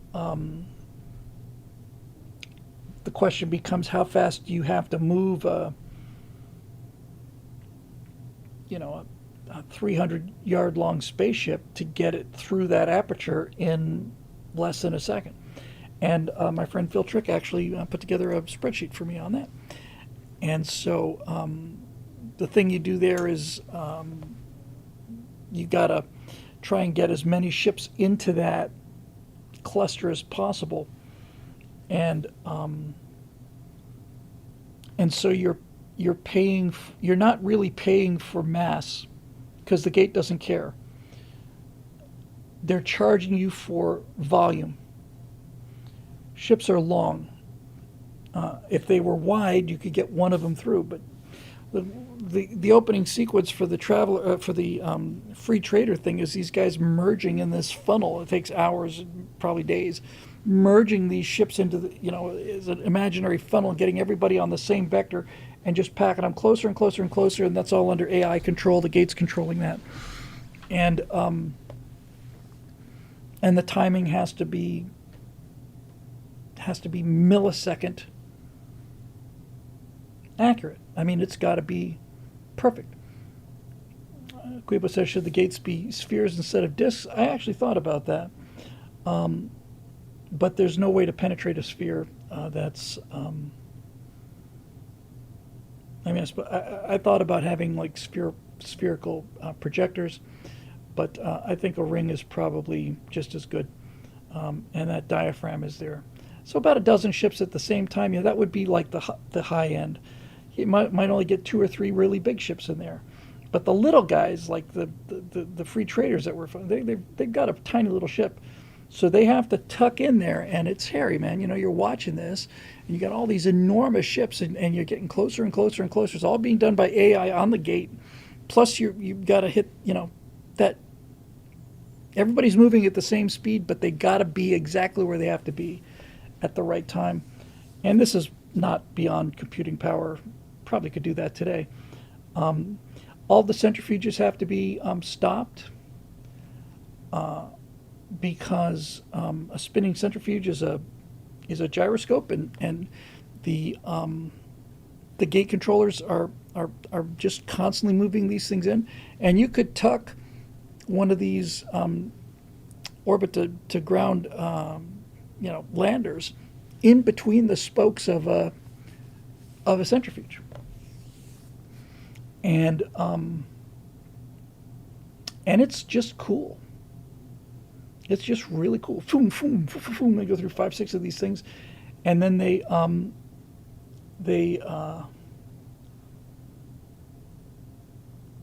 once they get out at the destination, then they have to slowly peel them off, from the outside. Just peel them away, and then, off they go. So, and all of the synchronization information.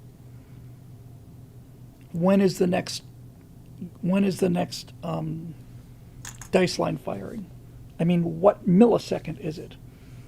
All of that data gets transmitted to each one of the gates. There's a little, it's probably the size of a Prius or something.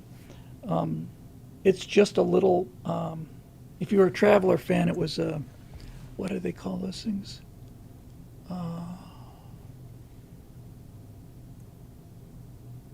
Oh, come on. They had ships in Traveler that would jump and transmit messages.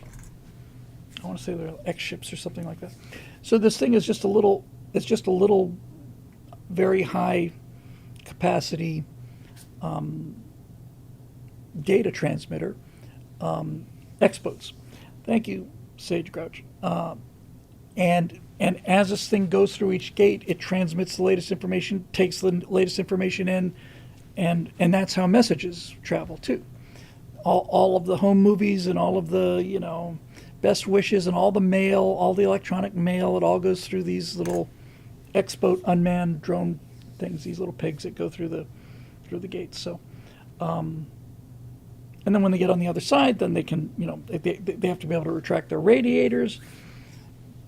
Because once they hit that initial vector, they're really just using thrusters, and it takes weeks to coordinate the final thing, and it is visually just frickin' amazing. Because that little ring is just a ring, and then just suddenly it's just not, and watching from the ring and seeing this entire fleet of ships that are going to go, essentially they're going to go 60 feet below your feet. Yes, it's an orbital ballet, exactly. In fact, some of the little pieces of chrome that I really like, and these are the little things that make me happy, is the guys on our free trader on the Mary Sue. It's kind of an older it's a surface to orbit to surface, single stage to orbit ship. It's a lander basically. Yeah, it's just a lander.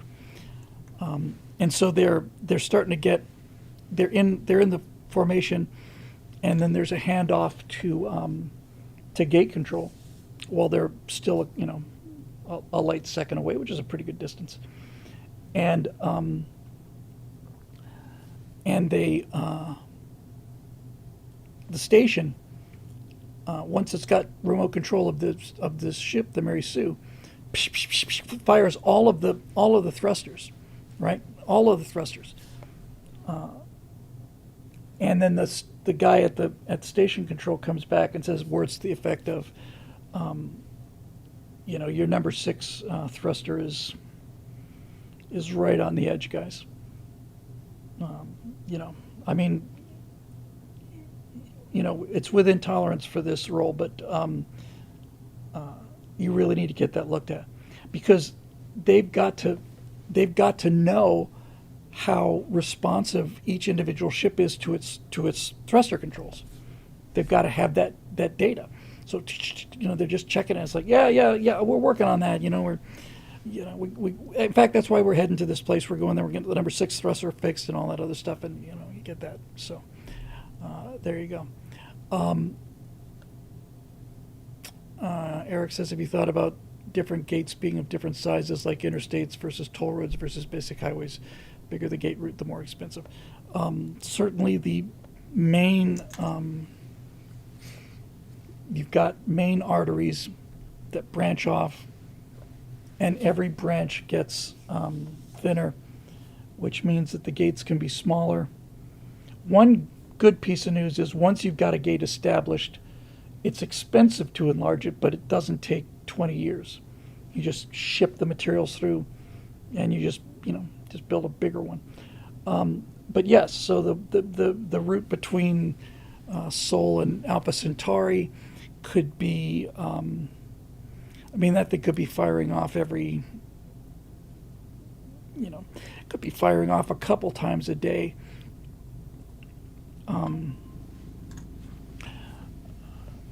And on a route like that, there might even be a couple of lines, because once you built one line, you can just build another one at each one of the stations. You don't have to fly it out there at sublight speeds. So yeah, so Niflheim is well off the beaten path, and they have a transit probably every 6 weeks. Every 6 weeks, something's going somewhere, which makes sense. The route between Sol and Alpha Centauri, there could be, 4, 5, 6 different events in a day or something like that. We'll just have to balance it a little bit. But yes, it definitely makes sense. So, it's a great point, though. Capital G Geek, Guy Balo, Marusha Dark, Roadrunner, not going to make it. Not going to make it tonight, guys. I'm sorry. I am. Voice is going pretty fast. Guy Balo, greetings, Bill. I'm thoroughly enjoying watching your work on your ideas on how you want everything to work out on the colonies. Have you worked out yet how the colonies are going to feed themselves? Great question. I'll get you, Eric. Skip Marusha. He's done one already. With the extremely harsh climate and short growing season, producing enough food to feed themselves will be very expensive and require massive amounts of infrastructure. Are they going to have to really are they going to have to, I guess it should be rely on supply shipments from Earth? Yeah, for some things. Along the same lines, it would be interesting to know how Elon plans on realistically feeding a self-sustaining colony on Mars. Keep up the great work. Thanks. I mentioned this last week, I think.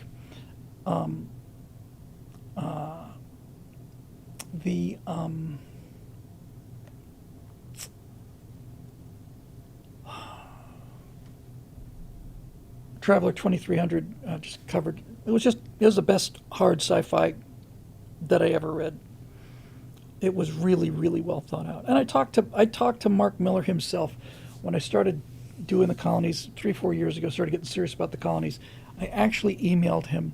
I got an email for Game Designers Workshop, and I sent it, and I got an email back from Mark Miller, who wrote Traveler, and I just thanked him, from the bottom of my heart, for all the great times.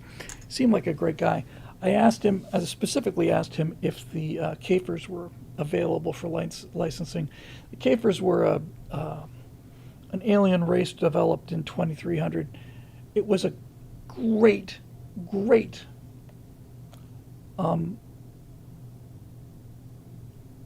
piece of intellectual work. Incredible piece of work. And basically, the idea of the Kafers were that they were descended from scavengers, and that they had a sort of a dual level of intelligence. Most of the time, they were really stupid, like 50, 60 IQ stupid. So Kafer technology was designed to, just everything had like metal grates over it and stuff, and they were just these brutal savages.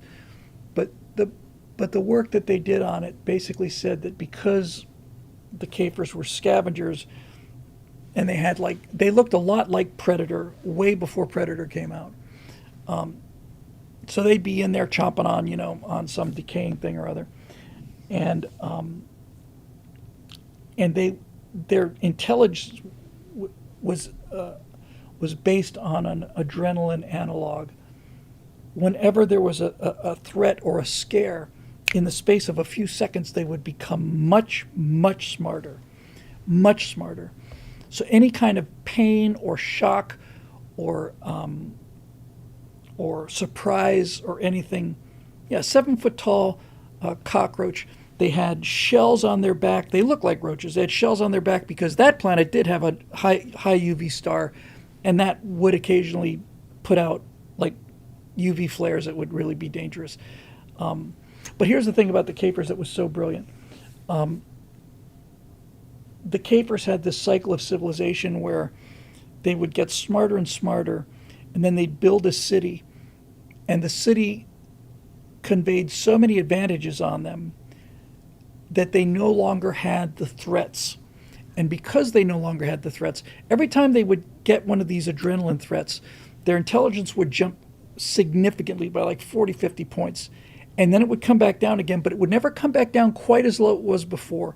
So the more of these combats that you went through, the base intelligence got higher and higher. So like a sergeant, let's say, somebody who had been through a lot of combats would be smarter. His base level of intelligence would be smarter than your average Kafer.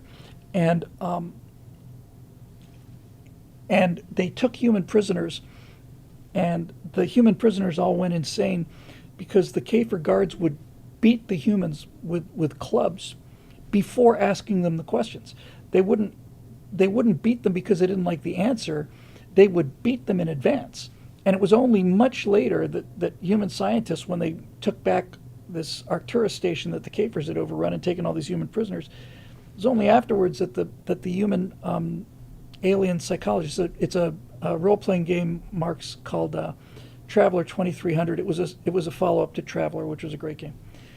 What the human psychologists realized was that the Kafers beat their own soldiers in order to make them smart enough to understand the order.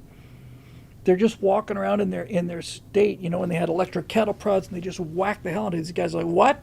And then they'd get smart enough to understand the order. And then along came this Kafer genius who probably had a human IQ of about 100. And his base intelligence was 100. So he was a genius. And I want to say his name was Worldstrider. And Worldstrider realized what was going on, that the people in the cities had fewer and fewer threats. And the Kafers had an inbred fear of the smart barbarians. In other words, all of the wild Kafers out there outside of the city are in much greater danger than the ones inside the city, so they're smarter and smarter and smarter. And then these smart barbarians would take over the city and, kill everybody. And then they'd live in the city, and then they'd get stupid, and then more smart barbarians from outside would come in. And World Strider realized that the only way that the Kafirs could break out of this cycle would be to have a constant societal rituals of violence. That everything had to be violence all the time. They had like gladiatorial fights, and if you wanted somebody's job, you had to assassinate them for it, and all that stuff. Eric Techie's, it's just so cool talking to somebody who went through the same experience I did. He says the badge of rank for Kafir NCOs was an electric cattle prod with the ability to fire high-velocity pellets. Yeah, so wake up. Wake up. And the thing that terrified the humans were that you'd see these Kafirs just kind of wandering around their campsite, just like da-da-da-da-da.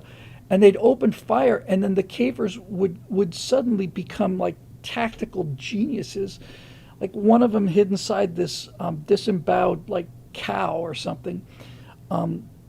And he opened fire on and killed like 7 or 8 human soldiers.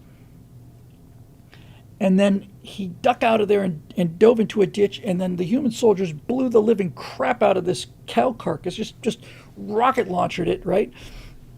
And there's just nothing but bloody pieces of meat around, and then the Kafir climbs back under the bloody pieces of meat and starts sniping them again, and the humans are thinking, where's it coming from? Can't come from there. We just blew the hell out of this thing. It was really, really, really well thought out.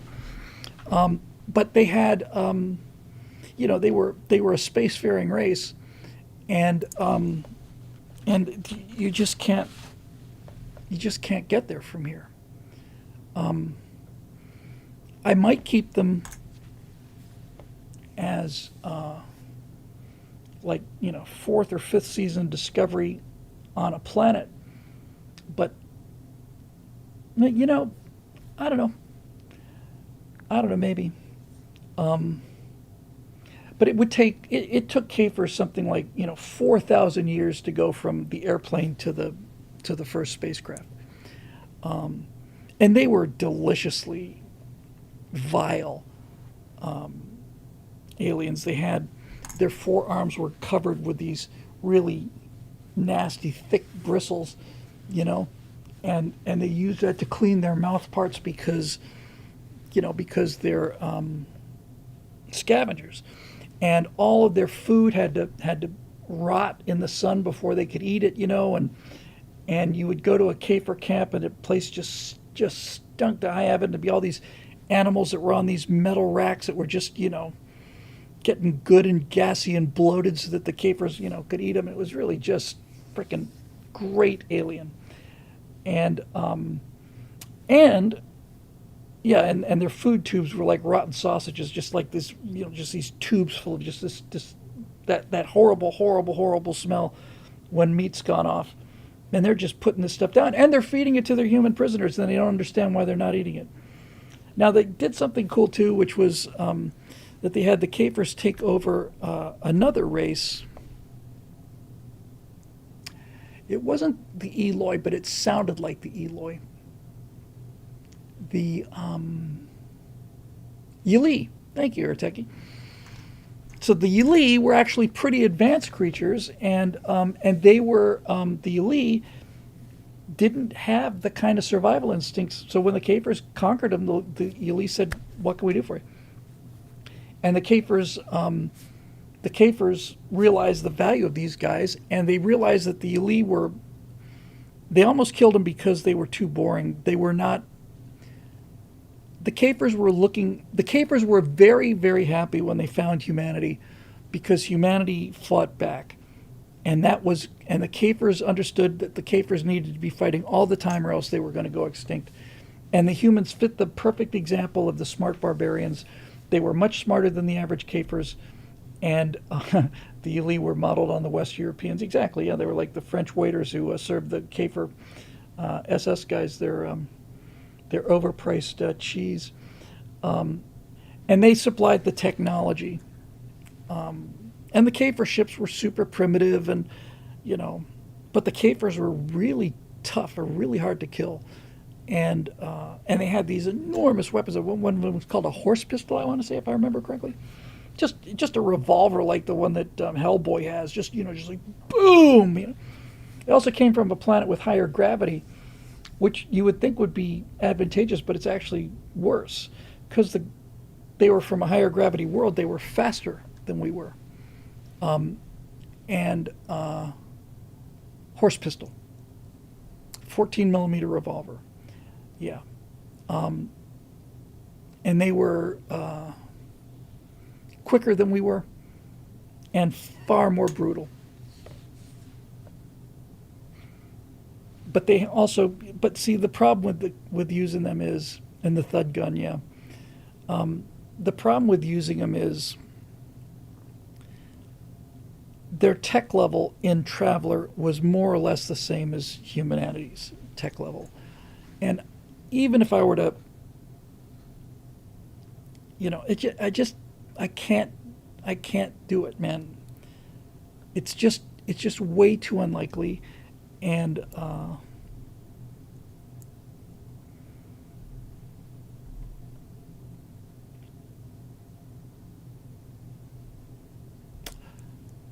I am thinking about it. Now they can have gunpowder, and they can have, and yeah, no spaceships, or certainly no spaceships that'd be a match for ours. It'd be just like the Kafers to, just have slower than light ships that took, 40, 50, 60 years. They're just the best aliens I ever saw. And we may save them for like season 5 or season 6 or something like that. There was a novel out there called, was it called The High Frontier? It's a novel about this group of aliens, about this race of aliens that Kafers. They're in a role playing game that's not published anymore and hasn't been for 30 years, called Traveler 2300. But if you go on eBay, there is a Kafer source book, and I'm going to find it right now. Hang on.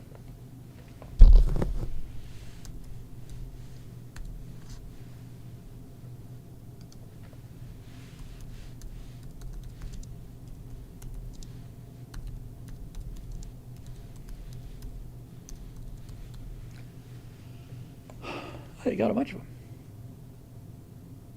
$26.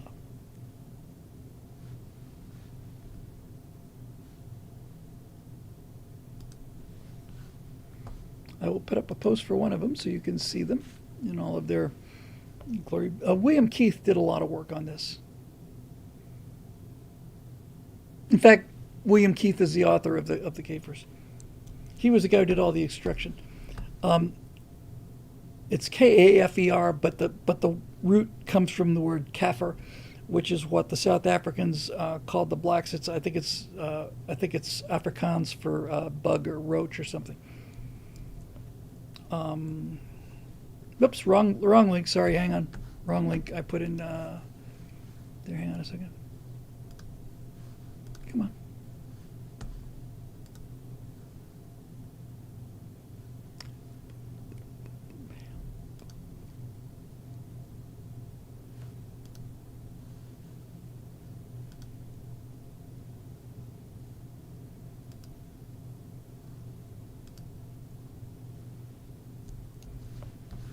Hang on, here it comes. Well, that's a link. Try that.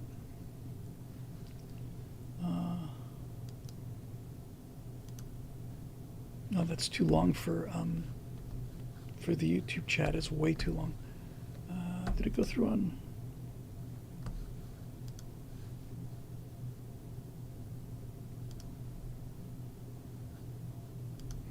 Maybe hang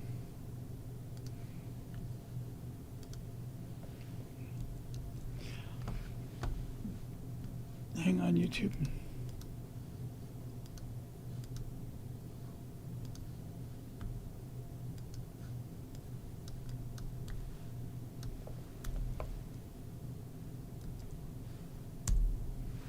Okay, that's the page. There's an adventure called K for Dawn, but the K for source book is lower down on the page. It's just freaking great, man. It's really, really, really, really good.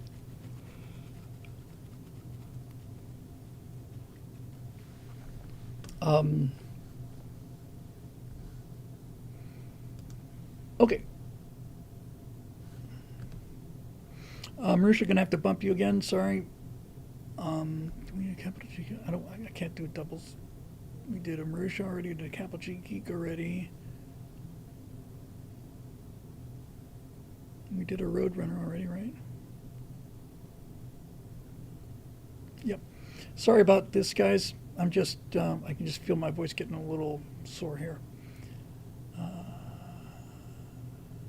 Make sure I'm not, yeah. So bring them out, trot them out next time. We'll do an Eric Blake and we'll call it a night. So Eric Blake, tonight, the case of the All-American Anheuser. Hey, Bill, so today I was debating about the best topic to bring up to you tonight would be, and all of a sudden Anheuser-Busch dropped this year's Budweiser Super Bowl ad. Now, as you probably noticed about me by now, I have no interest in just reciting the oh-so-predictable approach. In this case, the whole I don't care because they haven't apologized, blah, blah, blah. After all, like an interesting man said, I don't always drink beer, and Bud wouldn't be the one I'd prefer regardless. Instead, let's look at it as an ad unto itself, free from any thoughts on the company's past sins. On the audio side, by the way, it's playing Freebird.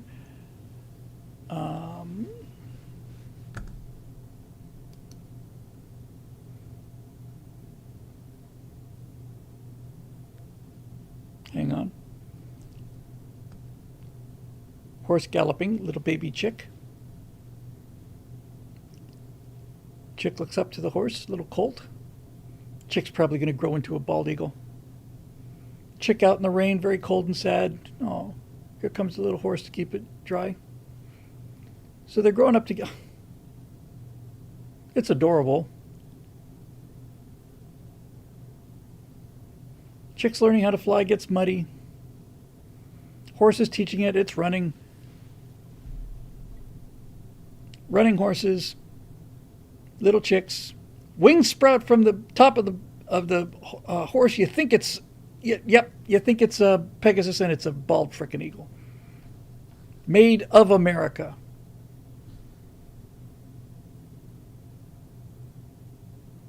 Sold. Yeah, man, I don't have.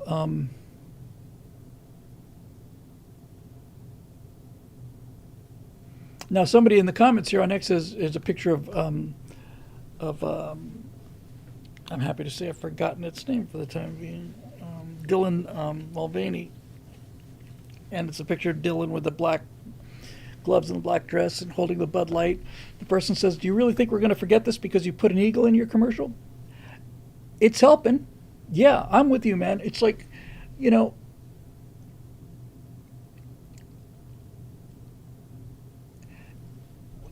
to me, I think this is first of all, I think it's just a huge win. Just to finish, so here's my take. It's a damn good ad that serves the soul, and whether we as conservatives like it or not, the scandal is a distant memory for average Joe American. Frankly, I'd say our side could learn a few things from the ad. What say you? Yeah, I think it's great, and not only am I, forgiving of people who apologize and try to correct their mistakes, it's also a pro-American ad. And more than that, it's telling me that Anheuser-Busch has learned a lesson. And furthermore, I think other companies are learning the lesson. So the less woke propaganda we get, the better I like it. Now, Jaguar, that Jaguar ad reduced sales somewhat for Jaguar. I think their sales after that ad fell by, it was only 97%. And I'm not making that number up. It's either 94% or 97%. That ad reduced their revenues by 97%.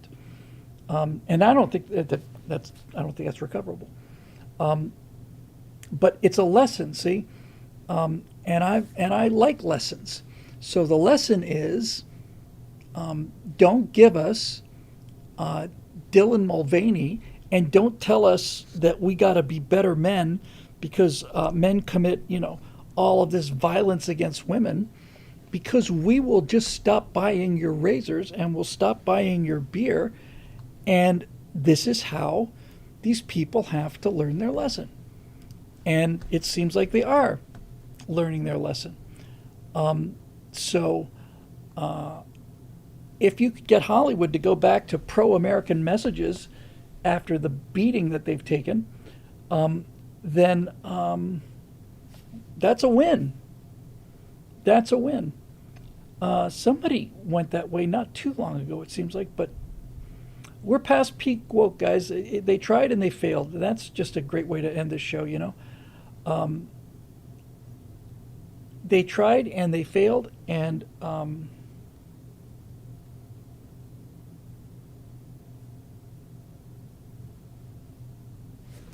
I think, let me see, I just want to make sure I get this right.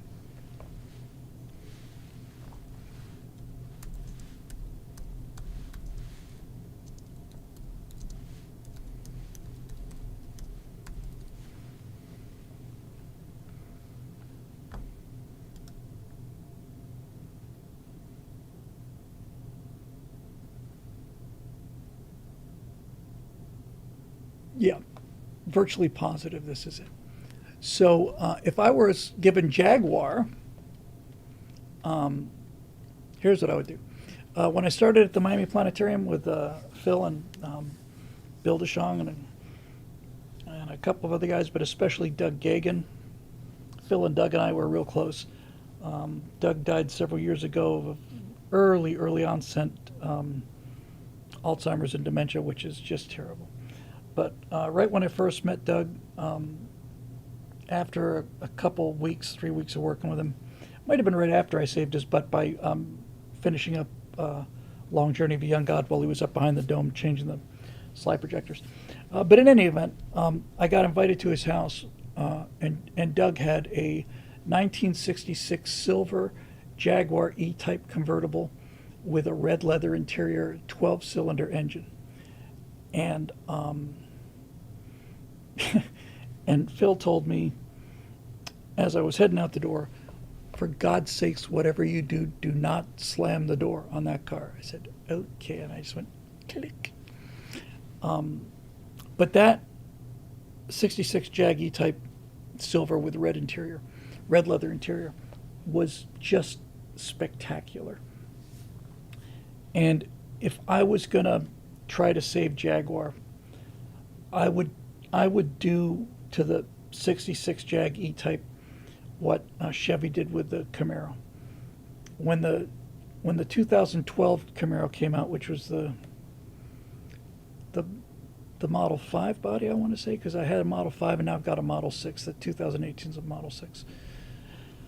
But the 5 body, the Camaros got further and further away from the original design. But when they brought the Camaro back in 2010, I want to say, they intentionally styled it to look like the 1970s number 2 body. And it was just perfect because I had a 1970 Camaro, and when I got the 2012 Camaro, it was just like sitting in my favorite car that had been completely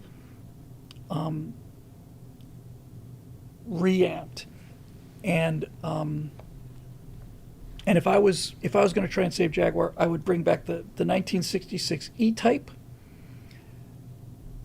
and I would upgrade it. I'd change the styling just enough, and I'd put all the modern conveniences in there, but it would look like a 21st century E-Type, and that's what I would do. Let me find that ad that you guys are talking about, because it was the very first thing I posted on BillWhittle.com. I use it as the template all the time. Every time I post a video on BillWhittle.com, the default is this ad.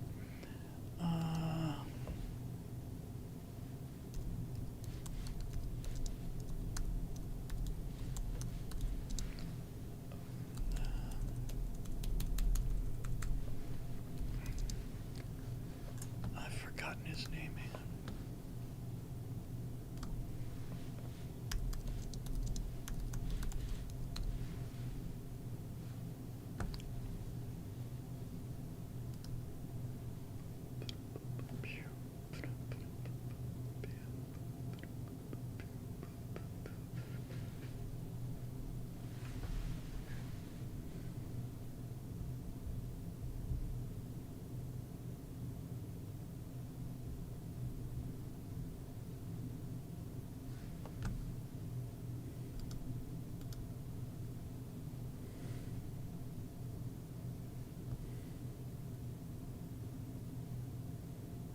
Neil McDonough.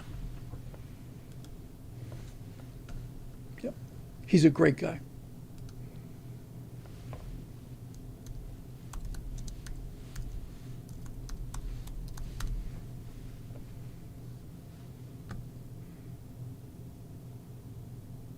I just love this ad so much.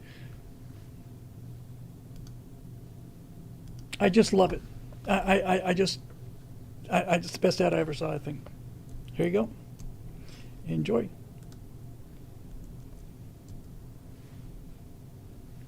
In fact, I'm going to wait 60 seconds while you go look at that. That's how good that ad is. And this came out in 2014. So we're, real in the thick of the Obama years, and everybody's, and Obama's just doing this whole, anti-American stuff. And then this ad came out of nowhere, and I just thought, baby, God bless you. And couldn't have found a better guy than Neil McDonough. I showed this to Natasha because I was so proud of it, and she thought it was she just didn't get it. She just didn't get it, and that's okay. But my God, I love this ad.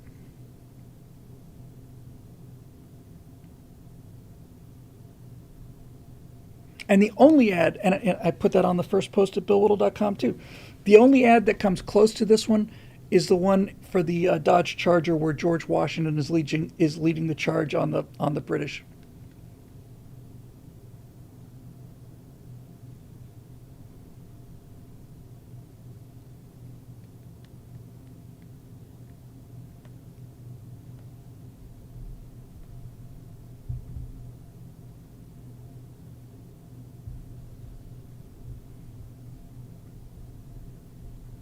Couldn't find a better spokesman either. And the closing line is just chef's kiss. Epic. Epic, epic, epic ad, that is. Absolutely. Frickin' fabulous. Okay, where are we? All right, well, I think we're going to wrap this one up, kids.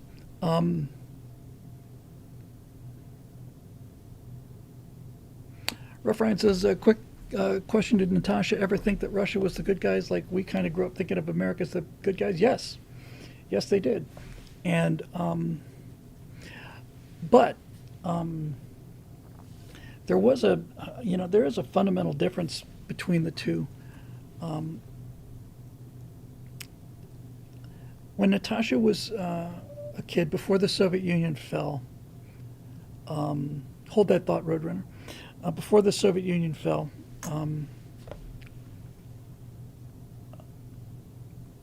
the communist government used to. You got to understand, New Year's in Russia is New Year's plus Christmas plus the 4th of July. They don't have Christmas because the communists took Christmas away, the swine. So all the presents are done. To this day, Natasha says we got to go out and get a New Year's tree, and I think okay. And so it's their Christmas, it's their New Year's celebration, and it's also very, very patriotic. And the communist government on New Year's Eve, I want to say between like 1 in the morning or 2 in the morning to about 4 or 5 in the morning, would play approved American movies just that night. And one of the ones that she saw was Once Upon a Time in America, because they're not going to show anything really great about America, but Once Upon a Time in America.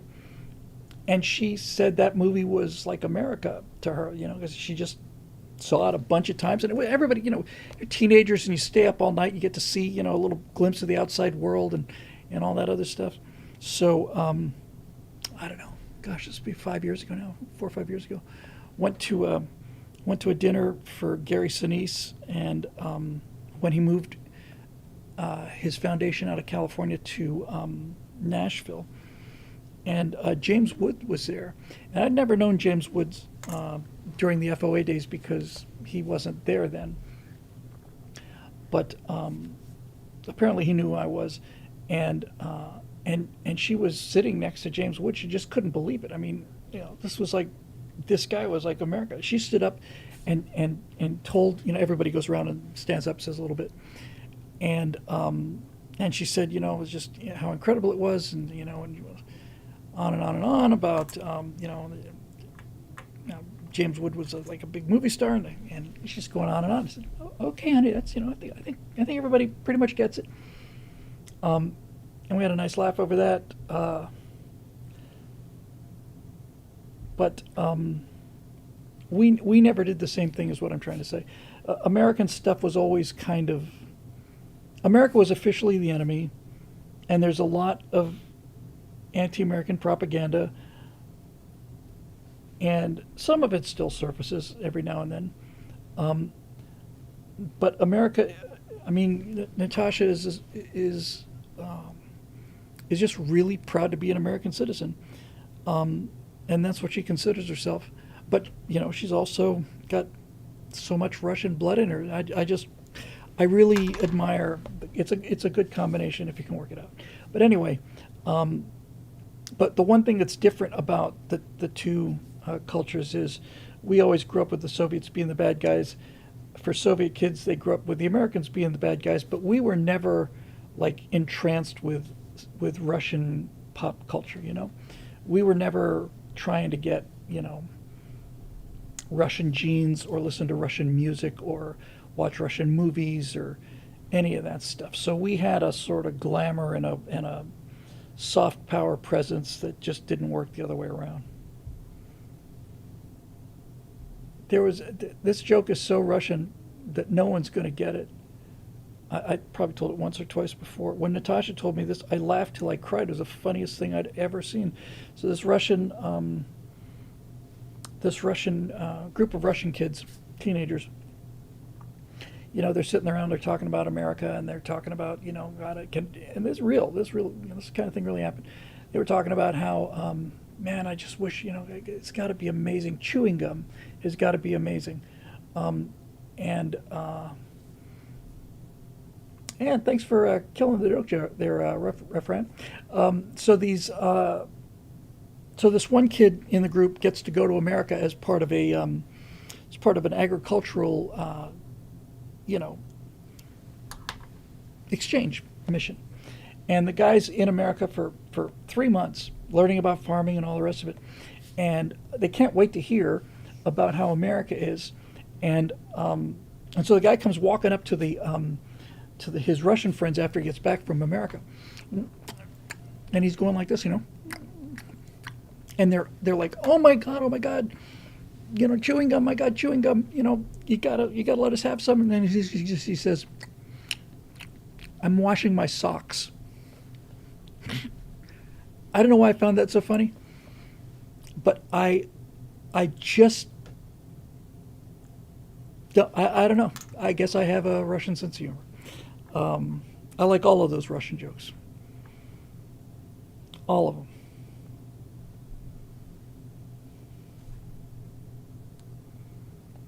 I don't know if I included this one in the Cold War, but Leonid Brezhnev loved his medals, and his decorations, and he was awarded himself the hero of the Soviet Union a number of times, and any time he got a medal, an award, he was just tickled pink. He was pretty much gone by this point. He wasn't as gone as Joe Biden, but he was pretty far gone. And so one day Brezhnev comes into the Kremlin, and he's dressed in his black suit, but he's got no medals on him, and everybody's shocked. And they're saying, Comrade Brezhnev, what happened to all of your medals and decoration? And Brezhnev looks down and he goes, oh, my God, I left them on my pajamas. No,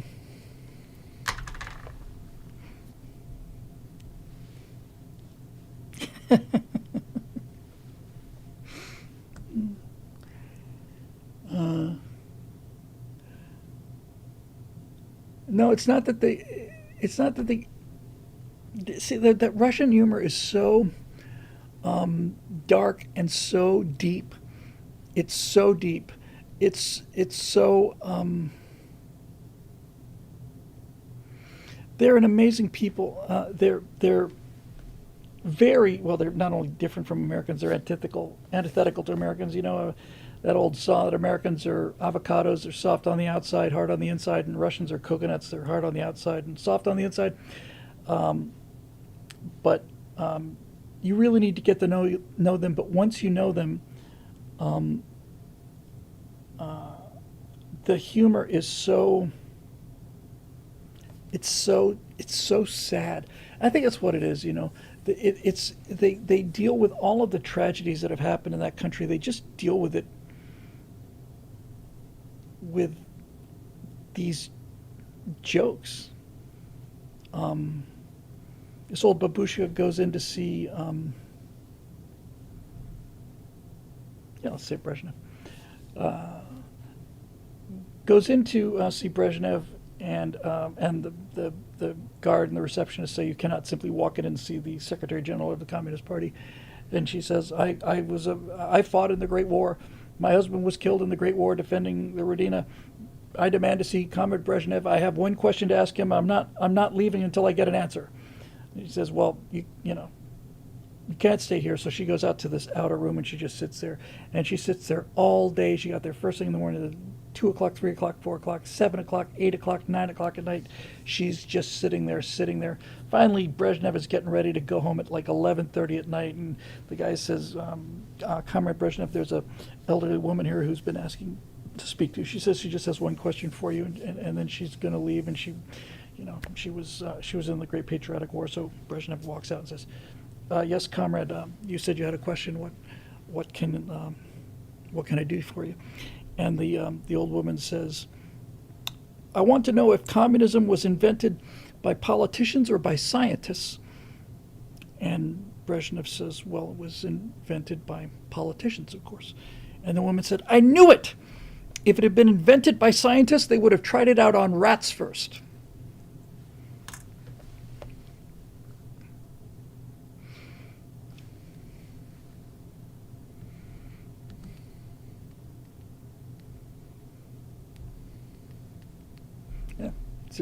It's just a thing, All right, I'm gonna ease on down the road, and time's 8:40, not too bad. Oh yes, about the bunny. We do have news about Bunky. It's a little sad, but it kind of has a happy ending. So Bunky the bunny, and had a little rabbit hat and adorable little thing, and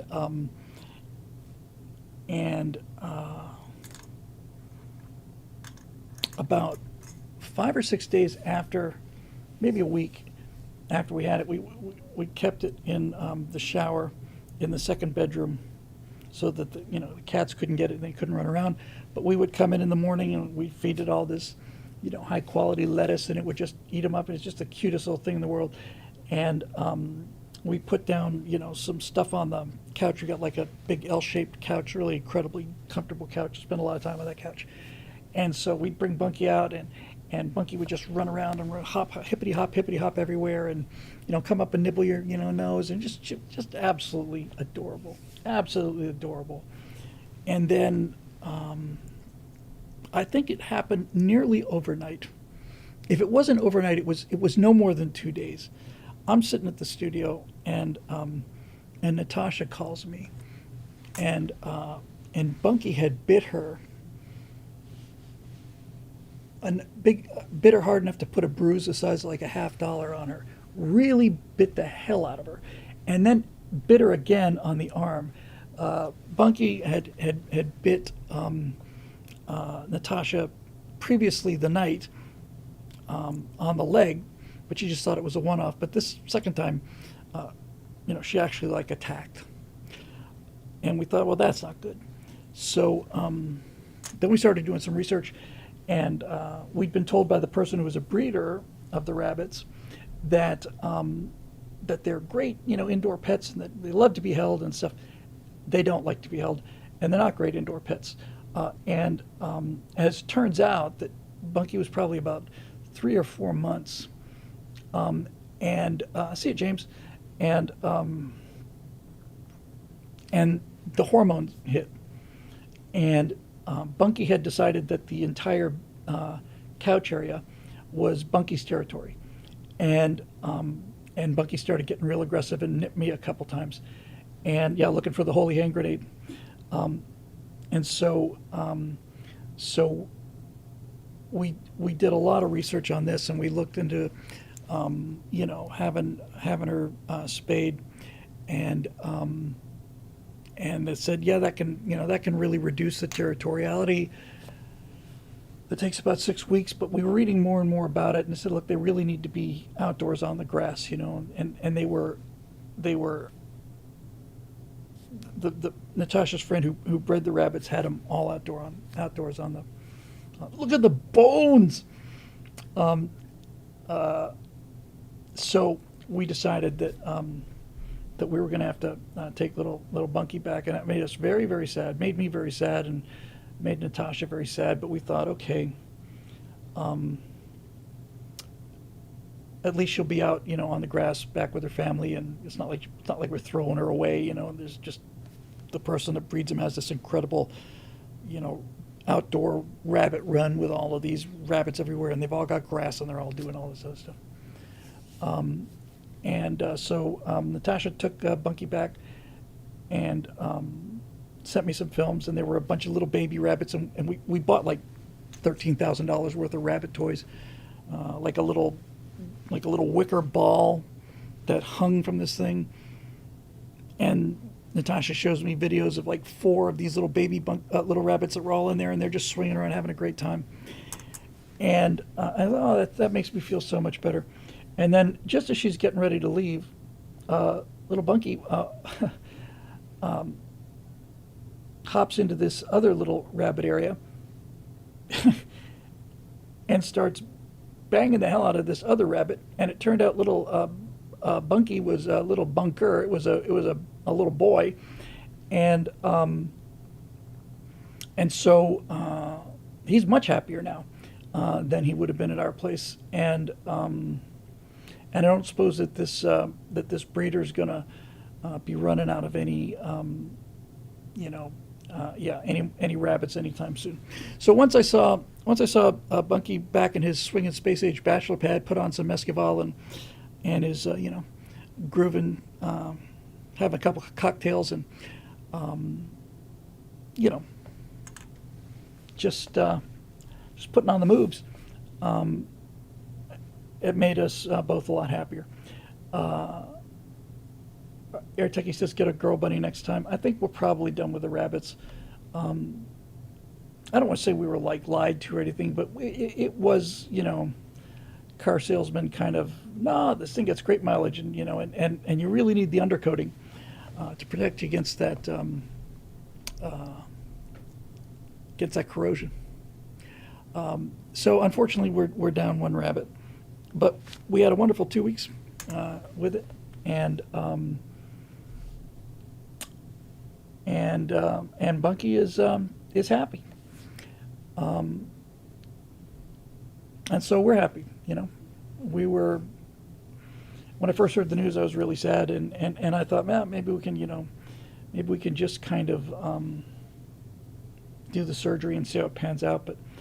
I mean, it got to the point where like Natasha was kind of afraid of her, and rightfully so. I mean, that rabbit put a big bite on her arm. So that's the Bunky story.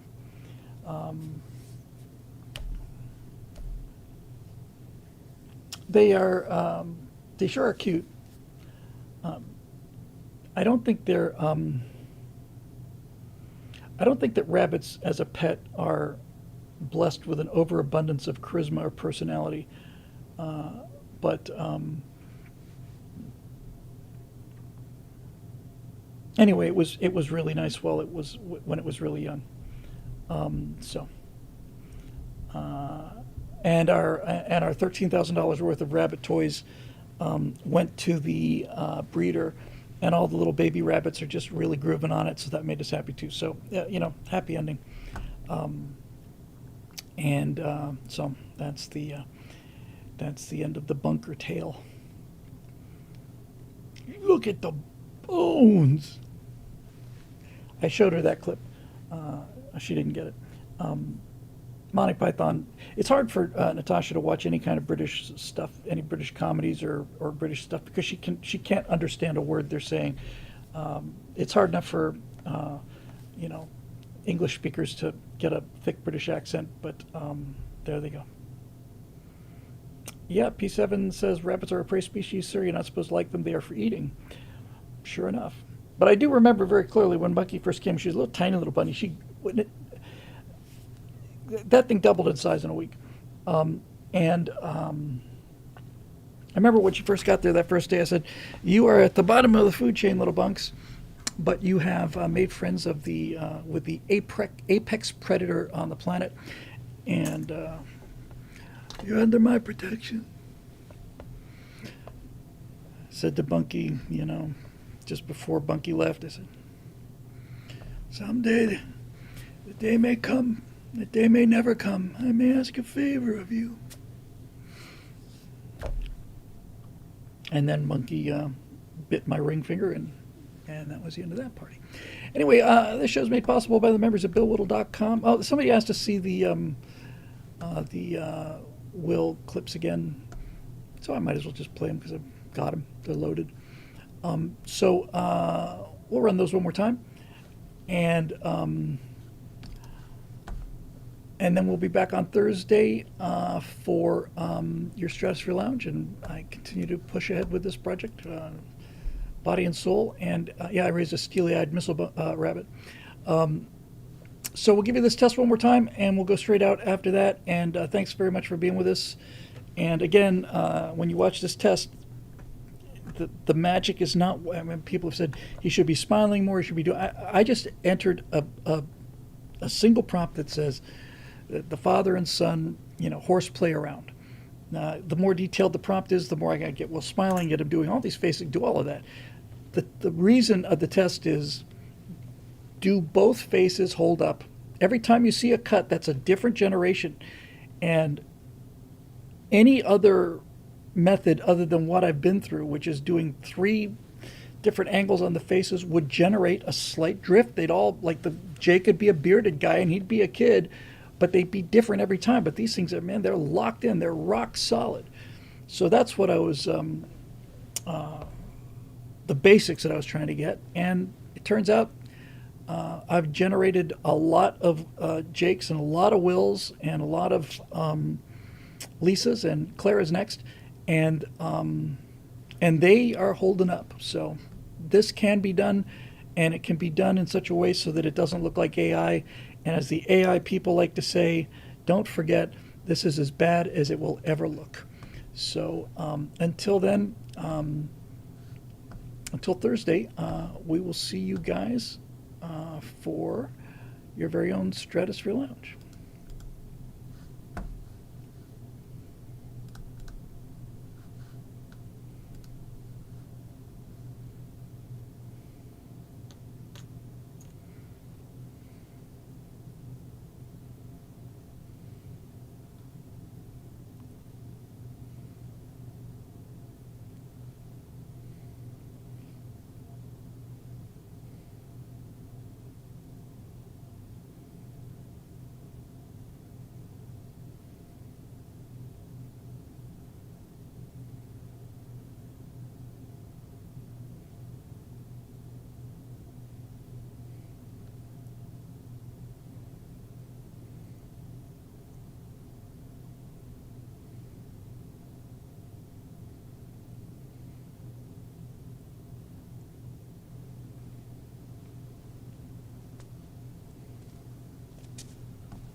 Please, champ.